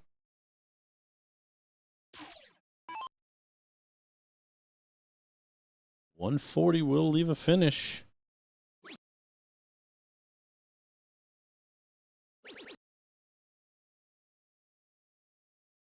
Moves over to try to find this trip. And the move was wise. Leaves the 170. Some great play here. And another thumbs up to the camera from Josh. A nice setup play. This needs to be full. Christian not going to leave a finish. Oh, that would have been in a magnificent 6 right there if he hits the 180 for 161. Now Kaysen's turn to show us what he's got. He's going to shoot it correctly as well. Doesn't convert, but smart darts aren't always good darts. So they tell me. Now 340 is another needed to fill him up. Not going to happen. John now needs to find a treble. Does. That's still probably not enough. This looks like newly promoted is going to get their wish.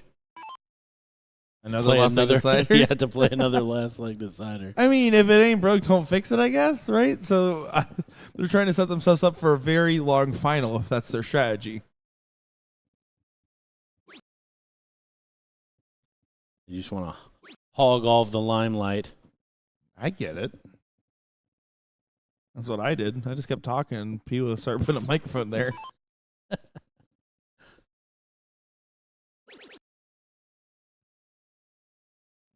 There's a misstep from Josh that's not really getting punished here. Doesn't get to a finish for Christian. If at 170 only getting brought down to 112, that's a gift.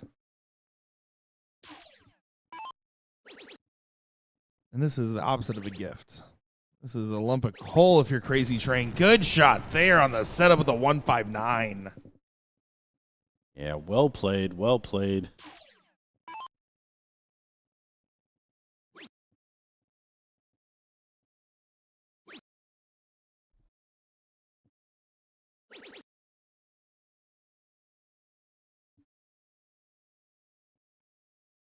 Six starts each.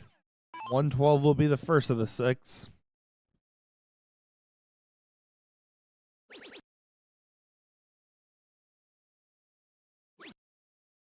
Double 16 for a solid check there. How about another ton plus checkout? 1 at 12 to join the repertoire.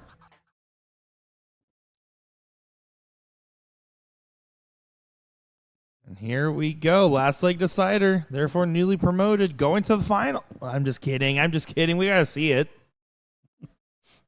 That diddle doesn't help it. No.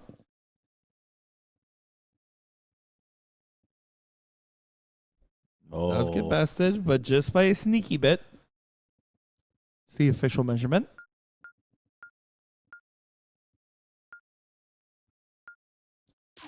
How well can Christian and John start in this decider?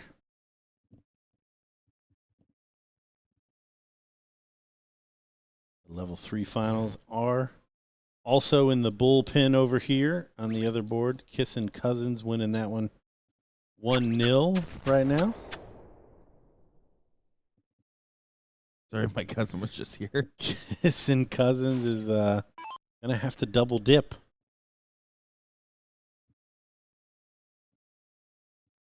Yeah, Kissing Cousins being on that Trey and Irvin team. That Trey where we saw chase the trip 9 for the win when he could have gone single. Busted. 120 got checked up behind him, and then they lost 2 straight in the third place match. A heartbreaking end to their run. That was one dart away from going from the meet in the finals. Tough stuff. John choosing the double 20 this time. Find the treble 20. Well, that will work for their opening. Going first in this format, you take that all the time.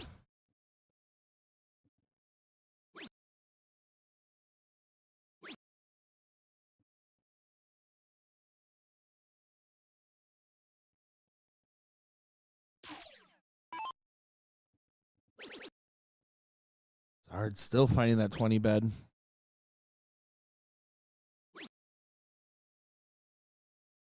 Last start definitely got away from him. You can see the frustrations on the face.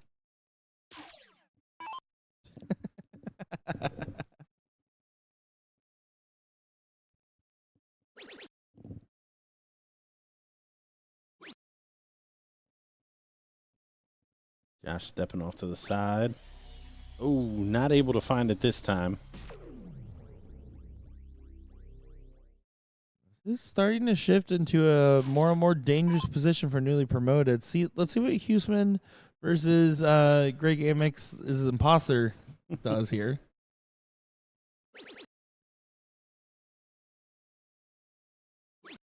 Huseman pulling together some steady stuff at the right time. This is the right time to be the B player, to be steady. Just consistent hundreds. You'll take that all day, every day in a format like this right now. Yeah, find a big triple, a turn. Kaysen talking to himself a little bit.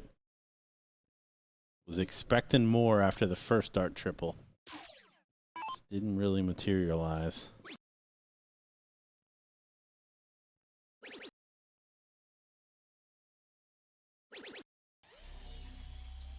Good adjustment after the first from Christian.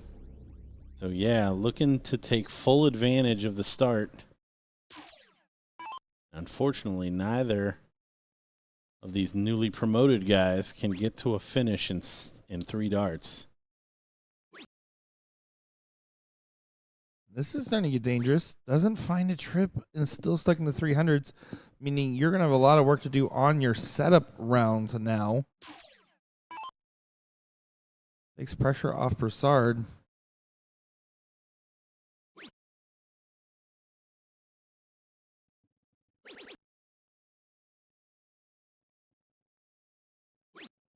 Oh, 28. Door just slightly ajar.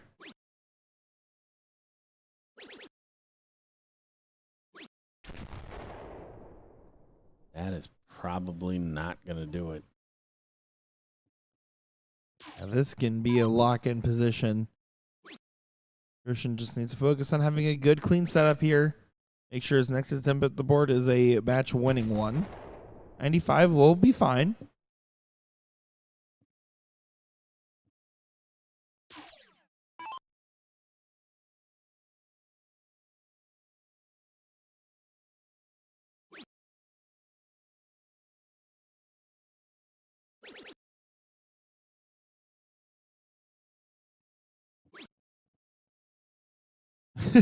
You can see the touch of the little oopsie type of look there. Oh, they're kind of smiling and laughing about it, but they know the danger that they're in. Houston just needs to stay steady like he was earlier. Yeah, they're going to have to fade match darts here soon. I have a feeling one may be coming in soon. Yeah, I think the 95 gets a look.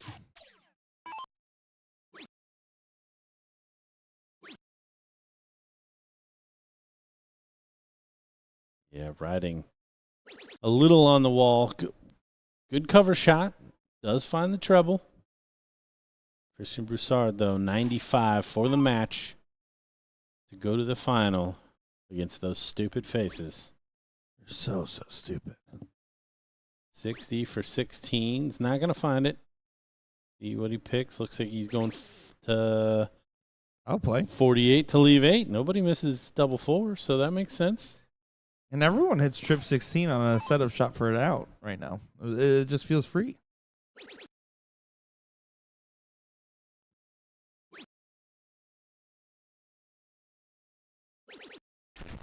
A good 2-trip round once again, but the wrong timing.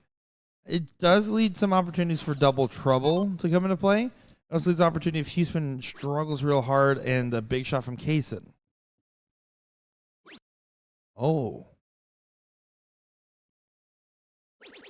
Oh, what a skin saver. Wow. What a skin saver. 185.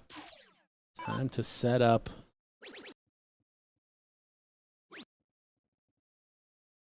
Now danger for Kaysen. Does just enough to now they still have to fade the doubles here, but it does just enough just in case. Will Christian get it done and move on to the final? And he does it in 1. Nobody misses double 4. That's right? I told you, yeah. No, I mean I don't.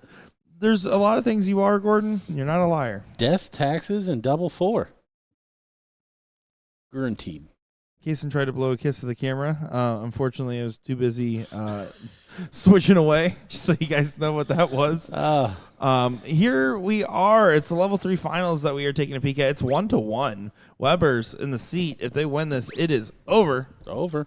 And kissing cousins, if they win this, probably a little smooch and then move on to the second set. This is Frodo stepping up to the line. Must be one of those new live-action remakes those kids are talking about with Disney movies. Never seen Lord of the Rings. Probably my biggest nerd sin. Wait, what? You've never seen it? Like any of them? Nope. Did you read any of the books? Don't know how to read. That explains a lot, but you should watch the movie at least. On that note, if you don't know how to read, subscribe to audible.com/BullShooter World Tour.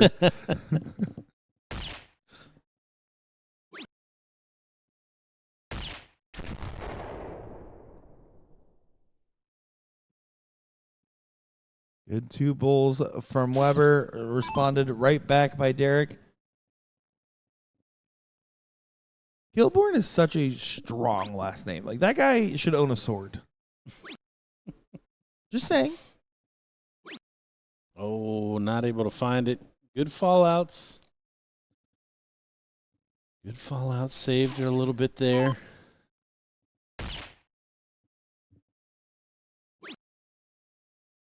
One more bull really hurts. Doesn't find it on that last. So Kissin' Cousins taken out by Trey and Irvin in the winner's bracket. We saw face off in the finals against the Webers before. And then you got their 2-0 revenge later on. Again, how frustrating it must be to have that 77 bull, tries to chase the trip 9, bust it, and then have the 128 taken right behind you. But, you know, we talk about this too. It's about if you're going out your way to leave yourself a finish or be a little tactful on a shot selection, it maybe only matters 1% of the time. But that's that 1% that it does hit, it hurts real bad. And you play around that because that's a silly way to lose a match and a learning opportunity nonetheless.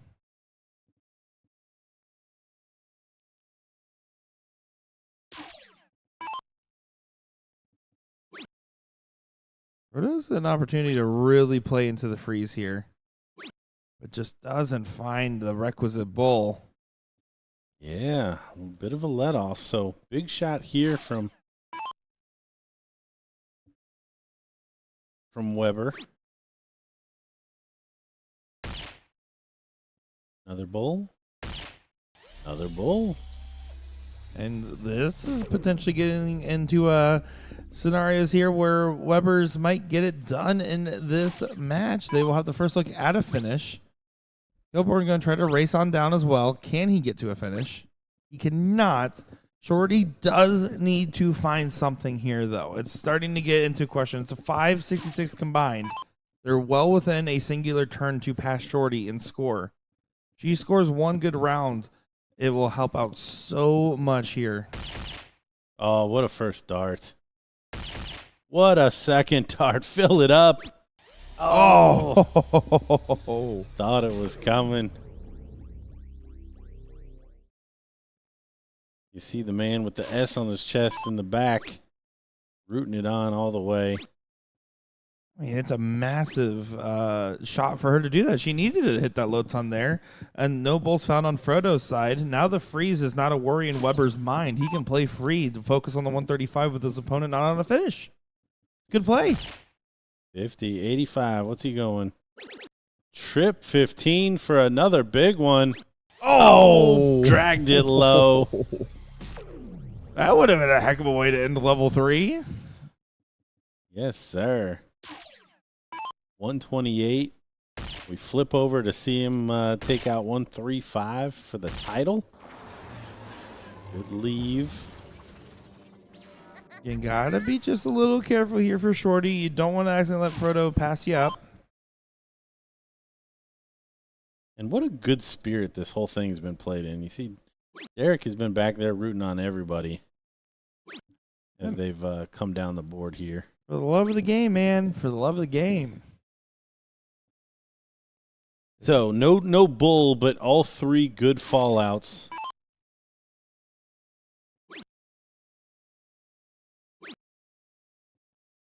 Frodo just unfortunately not finding the Ring of Power. Is that what it is?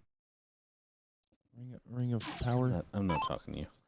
Single 20 needed for the final. Double 10 for the fans. You love to see it. And congratulations, Webers, on their level 3 win here. sneaking that match in as they are teeing us up for our level 1 finals of Stupid Faces and Crazy Train. Kevin Luke's in the final. Of course, they're not ready yet. We'll be back in just a moment. Don't go far, folks.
And time for the level 1 finals, and this is the matchup that we expected to see.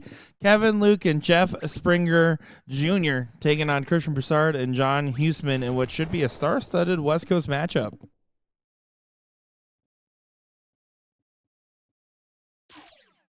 Let's see how this one will play out. Kevin Luke finding 120 on the open early on. Kevin and Jeff trying to play for perfection today. I believe they only dropped one leg. Yes, they did drop one leg to newly promoted, who we just saw go out in that third place matchup. They're going to try to play perfect in the seat match and get or in this final match like they did in the seat match against this team. My name's Nick Sure, joined by Gordon Dixon. Juan.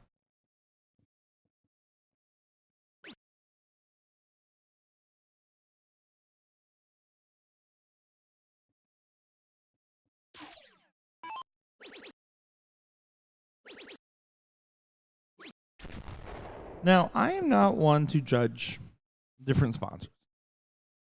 But that being said, I gotta say, and I say this as no disrespect to the sponsoring company or Kevin Luke directly, but we gotta do some better than the shiny giant sticker for the EDC. We gotta get you a nice patch. This jersey with the logo built in, it looks preem. The shiny sticker for me, man, it's intense. I say that with nothing but respect. as I have my EDC League match this week. I mean, it's the only sponsor that you've paid any attention to. I see L style. I guess you're right. It does get the message. I'm not saying it's not effective.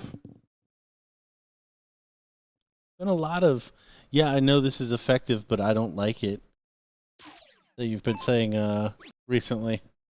I'm allowed to have opinions.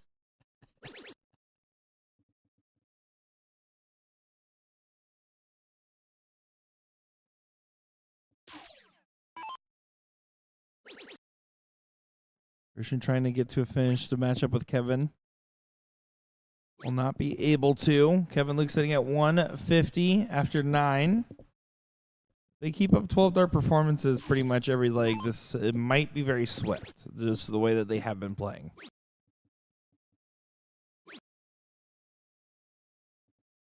Jeff not on a 12 darter, but enough to support Kevin. You only need one of the two to really be on. Well, and that's why they've been so dangerous all day. I mean, obviously, you think Kevin Luke's going to take out most of the legs here in this format, but when he doesn't, Jeff's going to be thereabouts each and every time.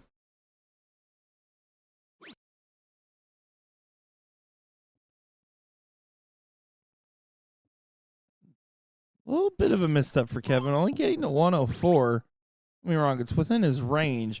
But let's Christian here try to go ahead and set himself up with a good position on the chance it doesn't go, and does do so with a nice 2 treble rounds.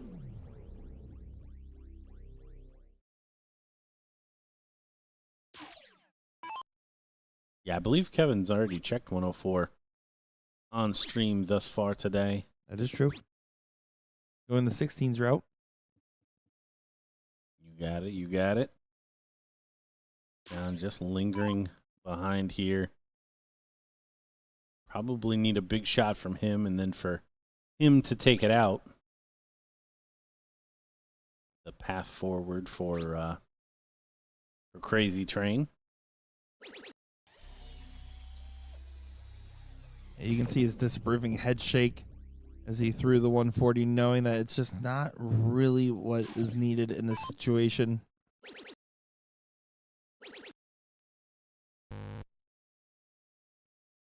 Still enough to freeze, even if it doesn't go. Are forced to just bring this on down.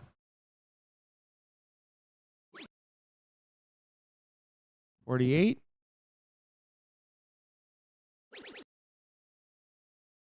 Also works just fine here in the scenario. 42 to leave 8. 19s or 20s. 19s was the shots. Good last. John still not on a finish. Now he needs to just go ahead and bring this all the way down. He's looking for as low as he can possibly go here.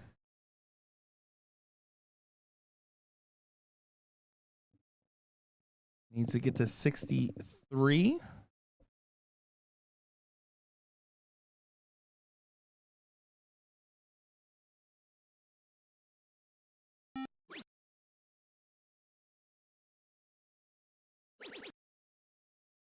Stay there. Yeah, good stay. Yeah, not trying to focus on your setup. You're trying to make sure that Kevin can't take this. That's why you're staying in that same area. Drills the 140. Good play from Kevin. Christian now has to take this. It's a must take. And it does not happen very often where you unfreeze. But we have just seen it. Rarity to get the first leg, and that's the type of stuff you need to find in a final against a stacked team in this nature. They're both stacked teams for the record, but just admittedly, Huseman and Broussard not quite at the same gear at all times as you typically find Kevin and Jeff in. I don't know if it was John or if it was someone else I was talking to out here, but they were having the mentality of, if we play them, those guys have to do that full time. We just have to just do it for a little bit, and it feels good.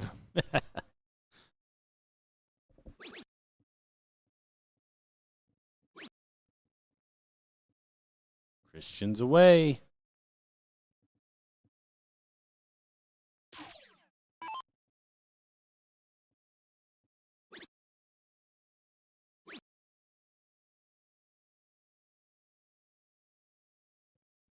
Jeff just goes ahead and follows along with a 60.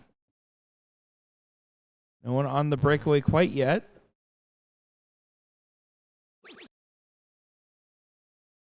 I will say, as John has switched away from that double 16, he's seemed to find that double 20 a lot more consistent to get in.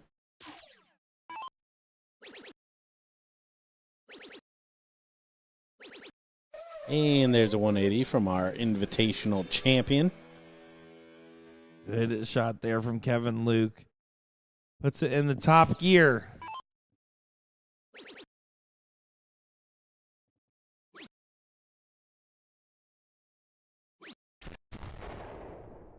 Christian annoyed that he hit on 100. It's a solid scoring turn, but when your opponent throws the 180 in front of you and you're playing for the break, not feel as fun. And looks like it's a 2-front attack right now.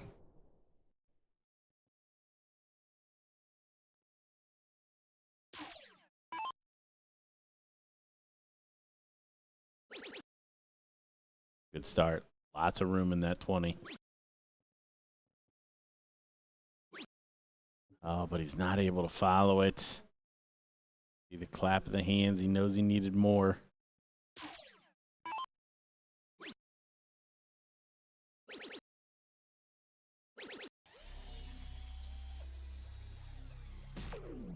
Good shot there from Kevin Luke.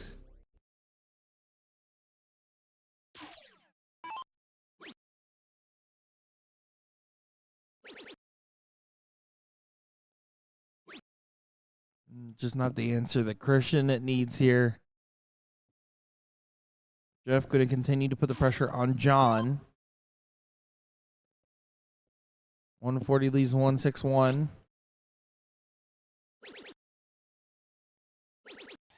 Does get underneath that dart. What a well thrown follow up to a tricky first. Yeah, that was a lot better shot than just your standard 140. Sticking in there, finding a way around those other darts.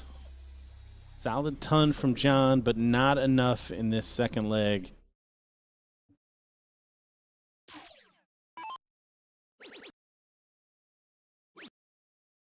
Ooh, tricky double 9.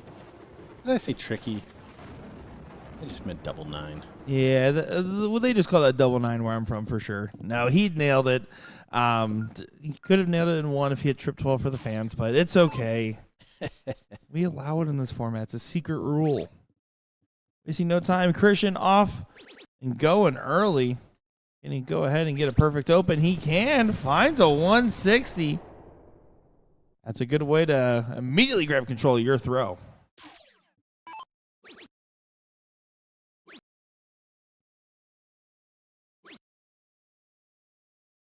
So Kevin did not like that shot. The perfectionist. Can't you tell? That looked decent. He's away. Can he fi- find a big triple? He does, and he's finding that same spot of the double. It's the right side double 20. It really is. If it works, it works. Don't fix it. Just keep doing it.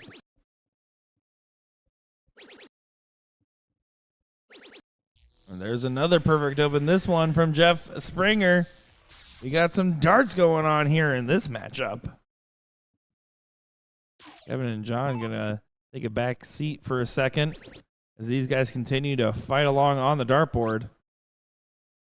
Christian was perfect after 4, and it's still 5 for 6. Again, going first, this is what you need to be doing.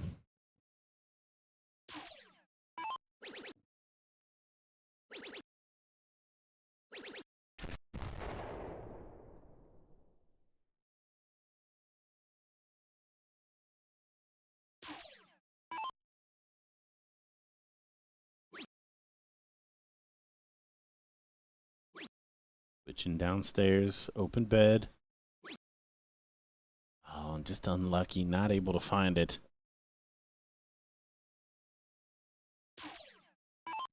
But Christian should have the 6 darts. He will. Jeff also 5 for 6. But his miss was worse.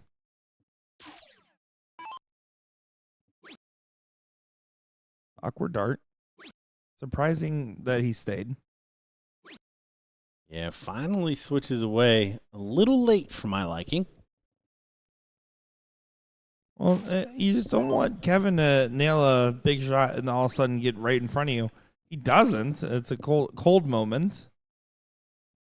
The other aspect of this, too, is Huseman and Jeff are starting to have some differing in their score lines. You don't want 2 big shots to all of a sudden change it so you don't get another dart in this leg.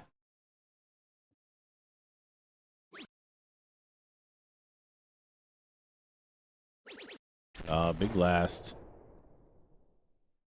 Big last. Now, Freeze perfectly in Jeff's capability, but not now. So 1-4-2 live.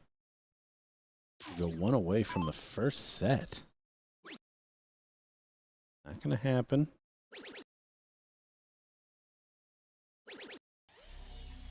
Sets it up beautifully. Yeah, plays at 32, knowing that the big difference maker will be A, 160 not going for Jeff, and B, John making sure that Christian gets a shot unfrozen. So therefore, he can afford to set up and not focus on bringing it all the way down. Big moment for John. Steady ton should be enough. Ton 40 locks it in for Christian to have a shot if the 160 doesn't go. Good find. Another would be amazing. Massive. Wow, what a shot. That'd be veteran good timing. Yeah, what a shot. Now, that said, the 160 is live. Could be stolen right here. Not going to happen. Does get left all the way to a double, so a little bit of pressure on this, but Christian should be able to clean this up for a 2-1 advantage. The first 2-leg deficit seen by Stupid Faces. Well, you still got to hit it. Oh. Sails it wide. Came so far inside. So 112, this has been, he's gotten a whack pretty much every 1-triple finish we see from him. And he misses into the single. Usman has the chance to be the hero of this leg, though, right now. The man to save it for Crazy Train in a leg that would be a big blow if it doesn't go your way. 140, 103 out. Shot is on. And the shot is cleared. Look at that Crazy Train. First time Stupid Faces has lost 2 legs this weekend. He's been there. Didn't hit the button just because he assumed it was the last leg decider because of the loser bracket format. Was not trying to be a disrespect walk No, away. I disagree. Make him go push it. Make him work. Make him go push it. You start the game, Luke. But that's great partner play there, right? Your A slot was doing a great job. You've been kind of struggling. You see that the opening comes up where something needs to get done, and you get it done. I mean, good stuff there. All right. Oh, that will work. Go on, Christian. Go on. I see the smirk from Jeff. You'll love to see that. The double 20 is free right now for everybody, and then some. I would go only double 20s the rest of the game. Here comes John to collect his double 20. There it is. It's literally on fire sale right now. If you look at Facebook Marketplace, first thing you see is double 20. Second thing is you see is the description saying, "I know what I got." No low balls. Not responding to is this available? Triple 20's feeling fairly free as well. Kevin Luke moving around the board, trying to find open beds. What can Christian do after his mammoth open? Keep the pressure on. Does convert on the 140. He did 140 two different ways so far in 6 starts. Ah, it's so true.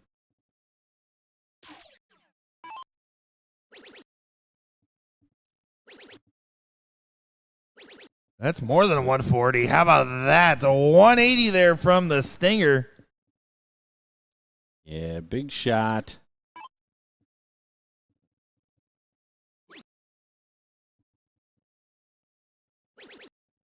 Ooh, John leaking into the 5. Unfortunately, this is more akin to what we've been seeing out of John today. In Crazy Train up 2-1. Still opportunities here. Christian's going to have to leave a good finish, and John's going to have to snap back into reality here. Oh, my. Needs a treble now to leave a finish. He's not going to find it. You see what it means. See what it means to him. I believe I've heard you say rut-row Rorge Yeah, Rorge. in this exact moment. Squeaky bum time. I'm sorry?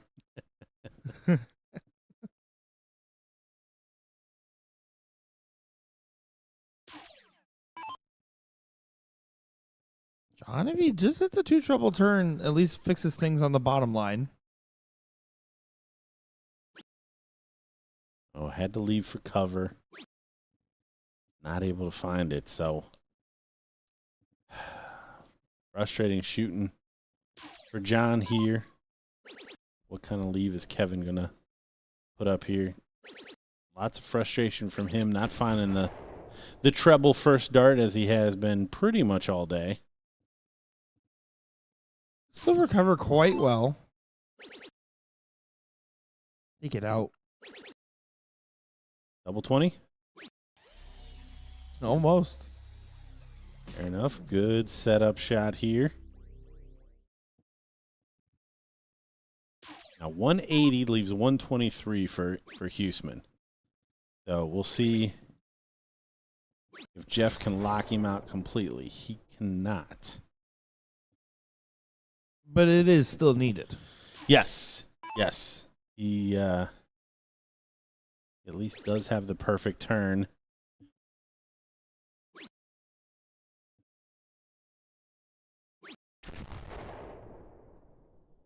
That just all but guarantees unless Kevin Luke busts here.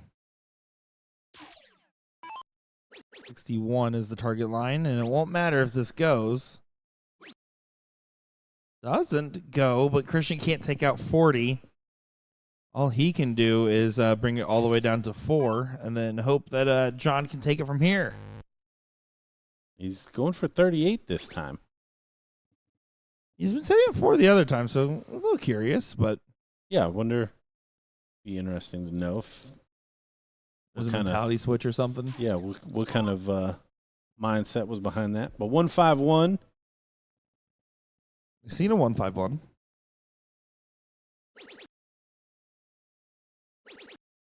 We see another 151. He cannot. Oh. Good look at it. Does not go. Again, John has to take this out and hope for some severe double trouble.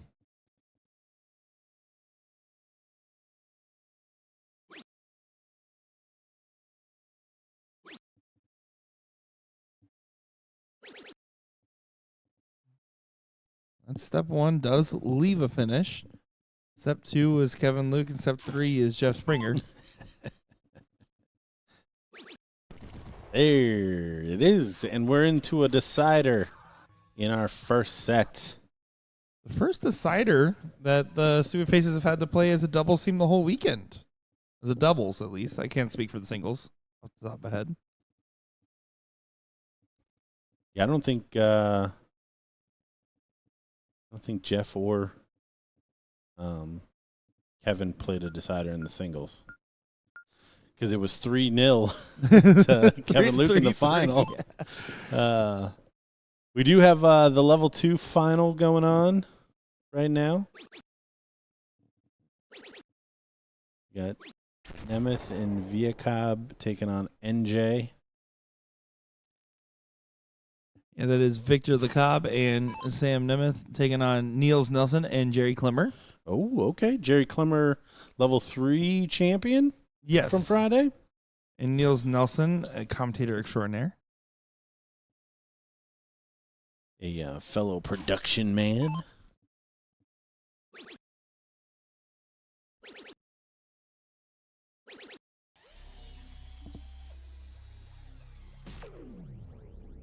Fortunately, Christian in a last leg decider and the most important leg yet of the day does not get in. So Huseman said, watch this. 9-darter. Oh.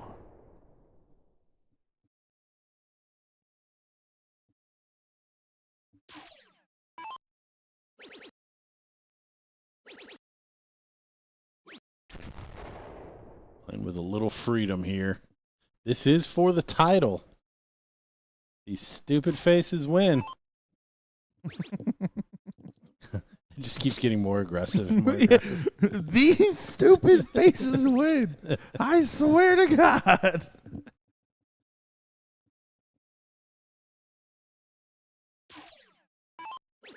Oh, Jeff finds a perfect spot. Can he make that work more? Does on the last. This is starting to feel like mounting pressure. Huseman, the solid opening is the hope now. Christian is in the B position. He is in the don't freeze mode. John Huseman has to win this leg. 201 after 6 darts. Oh, not quite. It's enough to keep him in contention. It's still the only route available, and it still requires a little bit of help. But they're not out of it yet, but it is now on the back of Huseman.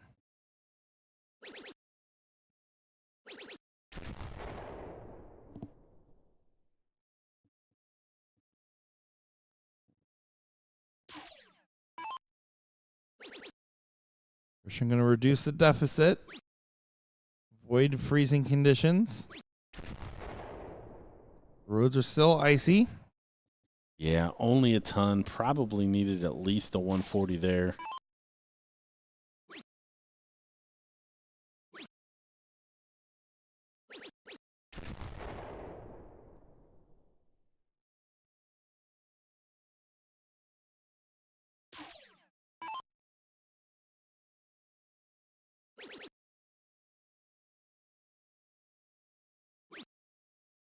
Oh, John. Unable to get to a finish. And Kevin Luke, the singles champion from Friday, the doubles champion with Jeff yesterday, needs 32. And he said he wants to see that 158 again from Jeff Springer. Yeah, he likes it when Jeff does all the fancy gold sticker stuff. This would also make 4 for 4 for Kevin Luke, by the way, if he wins this. Which would mean you 1 shy for the 5 for 5, which we saw Ram do in Florida. Meaning that there's a certain level of expectation that one person sweeps it all out, apparently, for each stop. Yeah, a streak that can't continue, I would have to imagine. That's what's happening thus far. Which is incredible, again, that Ram did not make the top 4 of the ESPN, but did win 5 for 5 after. Yeah. After blowing a 2-0 lead to Mike Maloney. Whoa. Oh. He doesn't get there. Yeah, I think he's just trying to lower his average for the next tour stop. No. I understand it. Smart strategy.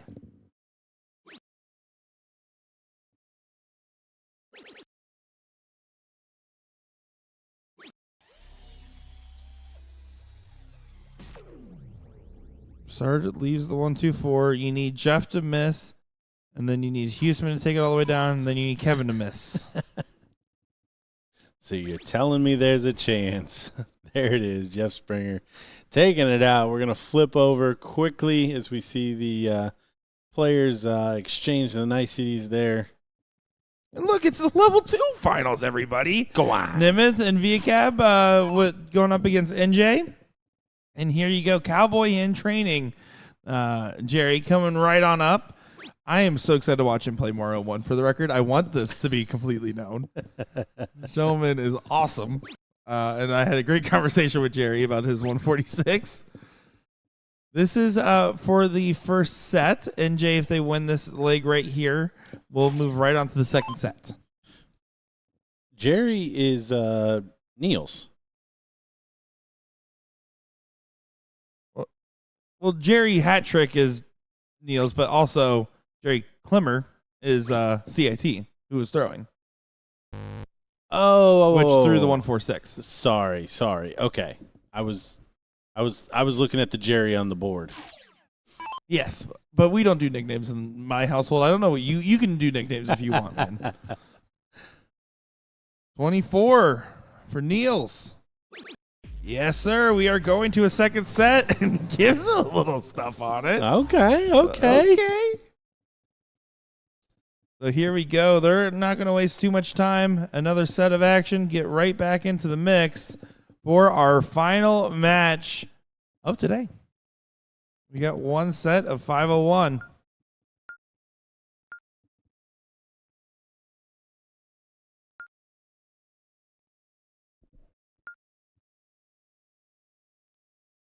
Let me get right into the diddle here. Considering that 2-0 win, it's good. I'm going to have to favor the team that usually starts off the first set that strong, typically. Well, and I think, did Sam and Jerry fall at the final yesterday in level 2 as well? Great question. Or was it top 3? Something like that. They made a good run yesterday. Yeah, third place. Right. Third place. Okay. Yeah, I knew they were late in the game yesterday as well.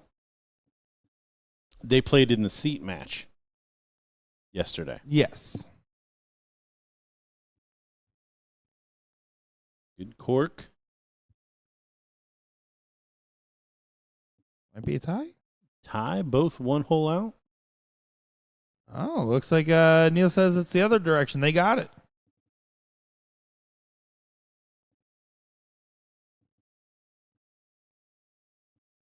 So here we go. On to the matchup. Who will go ahead and get the level 2 title?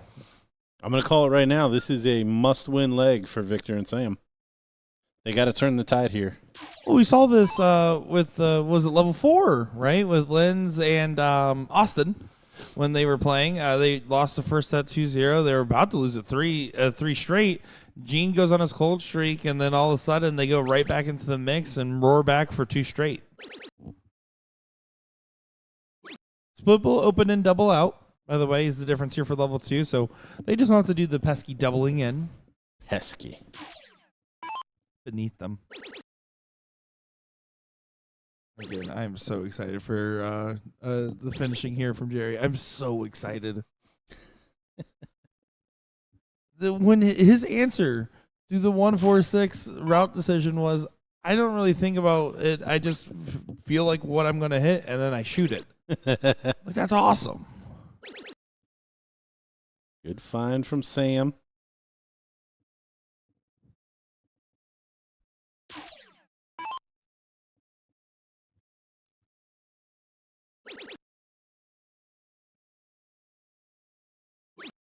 Neil's looking like he's on it today. Hey, he seems to be having a good day. Even I ran into him this morning as I was walking to the hall, and he said, maybe I'll make it in the booth today. I said, the door's always been open. He's like, yeah, but I just keep playing. Yep. It hasn't changed today. No, that's a good thing.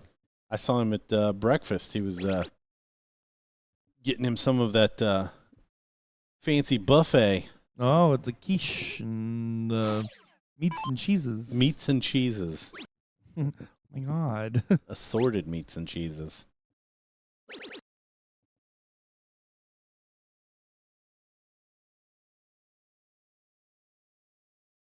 No major separation on the top side. Bottom side, we'll see what happens here. Is that an Oregon Trail jersey? That's awesome. It might be. That's awesome. See, now put that on a shirt, you know? Yeah. Well, he did. For sure an Oregon Trail shirt. That's awesome. He did. He did.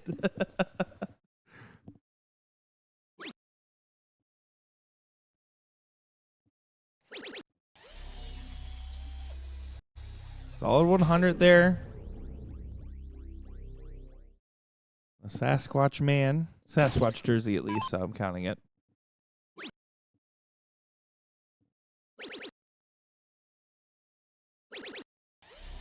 There's a good 140 find from Victor.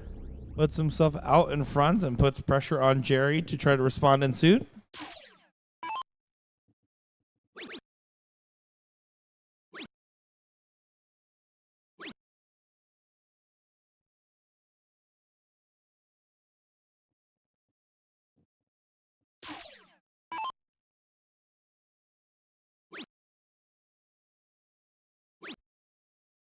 That first start does get away from Sam. You can see close to the bowl almost. Yeah, kind of waves it off. Not what he was looking for.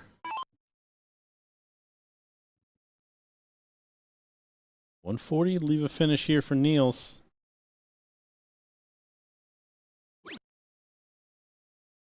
Shot still on. Oh, great placement. All kinds of room, both sides. Oh, when he finds the trouble one, you know he knows what he needed there.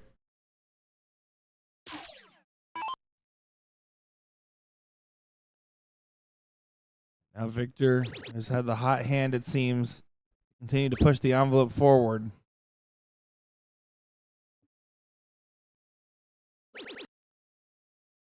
And just next door on all three. Unlucky. Little breathing room for the Jerrys.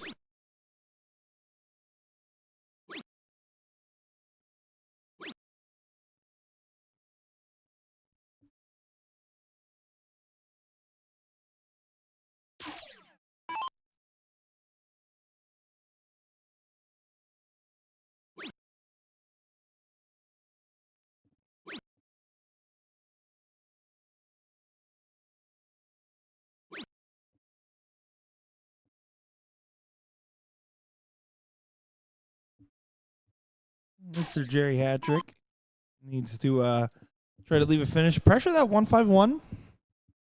A tough take in front of Victor.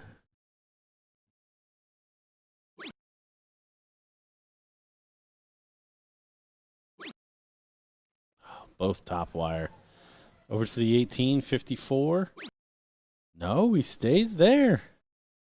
And you can tell he's even impressed that he didn't end up finding any trouble there. Just the bare minimum on the assignment. Stay on it. You weren't specific. I should have clarified. That's on me. I'll own that one. Back it up. Back it up. Let him throw it again.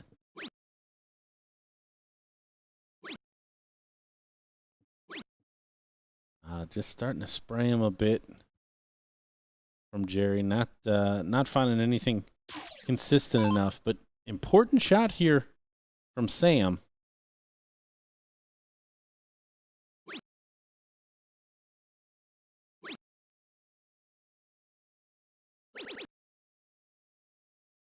Still solid visit. Not exactly what he wanted to do, but it will get enough done. 158 has the opportunity to go.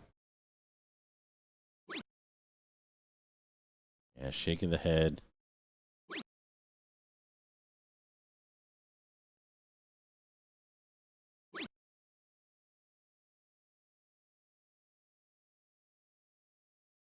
Only 45. So 85 for Victor in what I called a must-win leg. 20 for Bull. 20 for Bull. Bullseye. Oh, slid way left into that 11. He's at 39. Work to do. Jerry needs to settle himself in. He played excellent when we saw him, but there, I mean, that's a gitchy dart going outside. Not even going to get himself to a finish, and he's going to have to buy a round of shots. It's under 10. Yeah, no, don't know what happened here. Obviously, making the final, Jerry, a very consistent producer when we've seen him so far.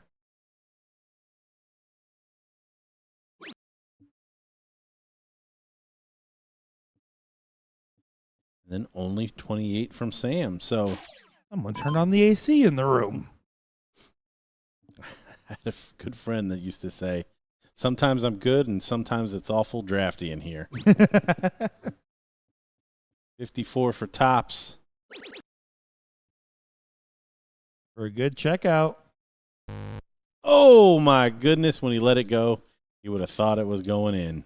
That was a good look at it. Fortunate dart at the end. 7 for 32. 19 for 20, also an option.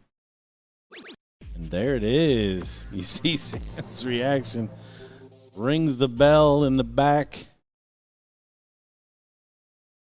And the king seat holders finally with a leg on the board here in the final. Which is important, right? I mean, we talked about it. You said it best. Yep.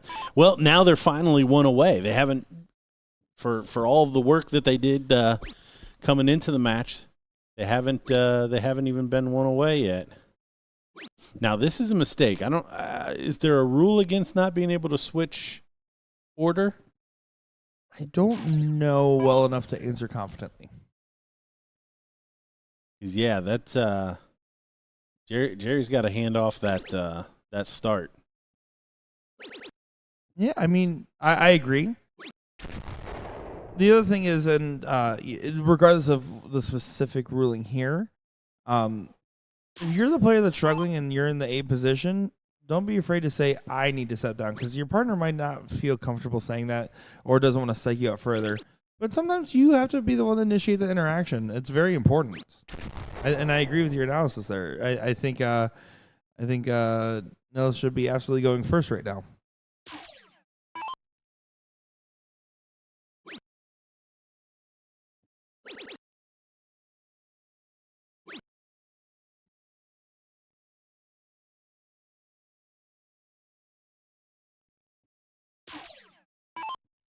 Good luck to all of our mixed doubles teams going on. Our final event out here. Yeah, the confidence for Jerry, unfortunately, is just completely gone here. Winning the first set would have expected maybe a little bit more as far as that's concerned.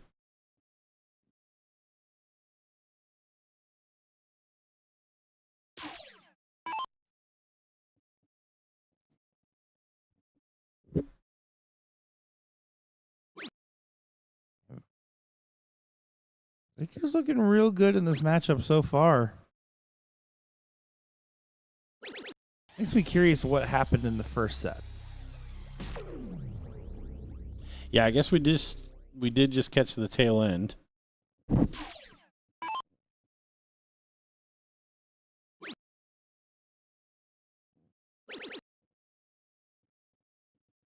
I like this from Sam.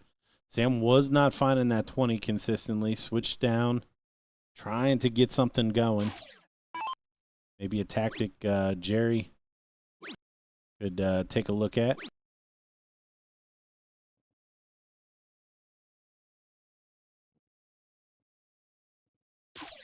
I like to see that.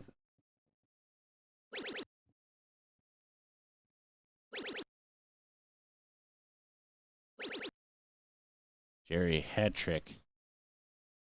Telling his partner to get his head up. That's all you can do in this situation. You feel like you're drowning. You feel like it's encompassing. If you feel like it's overwhelming. And the thing you can't be focusing on is all of that. Easier said than done, but a good partner can help you snap right out of it. A better partner will stop it from happening in the first place, which is the trick of the trade of working with someone for a long time, like a long-standing partnership.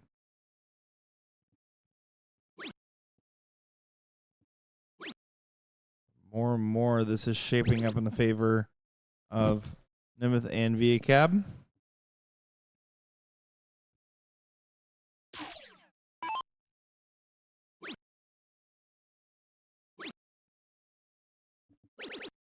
There it is, switching downstairs.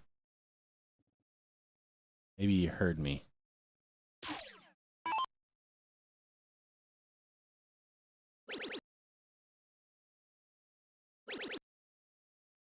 Oh, look at this setup. Oh, just high on the third.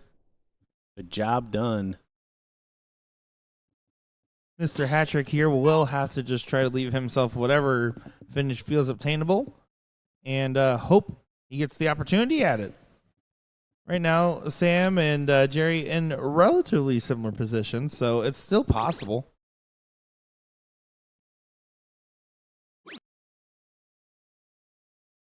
Oh, Nil's not happy with that one.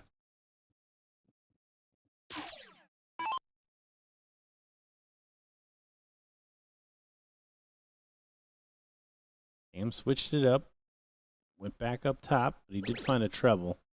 And he's already back in there.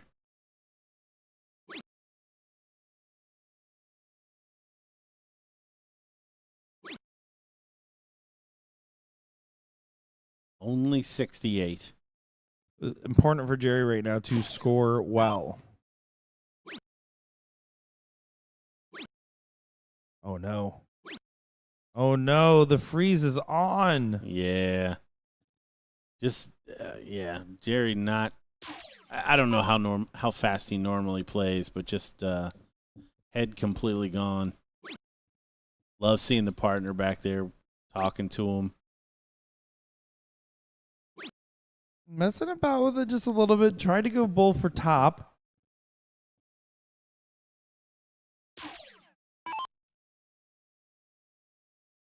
$119 can't go.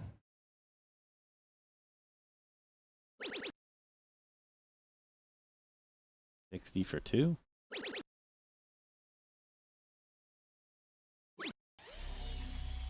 Didn't know he was frozen. Almost ended the match in the most dramatic way possible. Yeah, I think Kaysen's telling him. That would have been a clip. Would have welcomed Nils to YouTube. Would have hit my mark the time code button right there.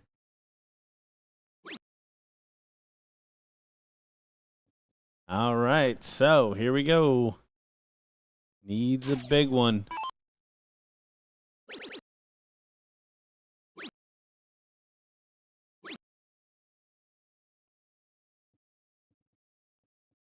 Better than we had seen, but Victor, 3 clear at 40 for the title. Level 2 champion. There it is. You hear Patrick Mulligan on the guitar. Signifying the end of that one. And look at that. Sam, Victor, embrace. They're a hard-fought doubles victory. They get a shout from the crowd. Love to see the celebrations there. You can tell there was some support and a lot of meaning behind it. Unfortunate loss there for Nils and Jerry. But, hey, got to a final there. And Jerry, of course, getting a title as well. So having a good weekend overall and going home with some gourmet leveling firewood, as you would say. Final thoughts here for our coverage in Seattle, Washington. Yeah, great weekend. Glad to see everybody out. Greatly appreciate Super Darts. Enjoyed the conversation with the Grays yesterday. We'll have that out eventually after Nick cleans it up. Got some really good interviews and stuff out here. But no, successful trip to the left coast. Yeah, no, absolutely. A fun time out over here. We had a good time meeting and talking with different players, and seeing everybody out. It's great to get back on the tour, especially now that we're in the busy season of it, where you're going to have the Myrtle Beach and Niagara Falls stops, as well as Phoenix stops in 2025. Some really cool stuff in 2026 to be announced very, very, very soon-ish, as we're always excited to be bringing you guys those updates. But if you guys want to follow along for more, make sure to give us a follow over here on YouTube, BullShooter Sports Network, or over on Facebook, BullShooter World Tour, where we post the matches, the clips, and the commentaries, insights, and everything else in between with these players. So make sure not to go too far with that.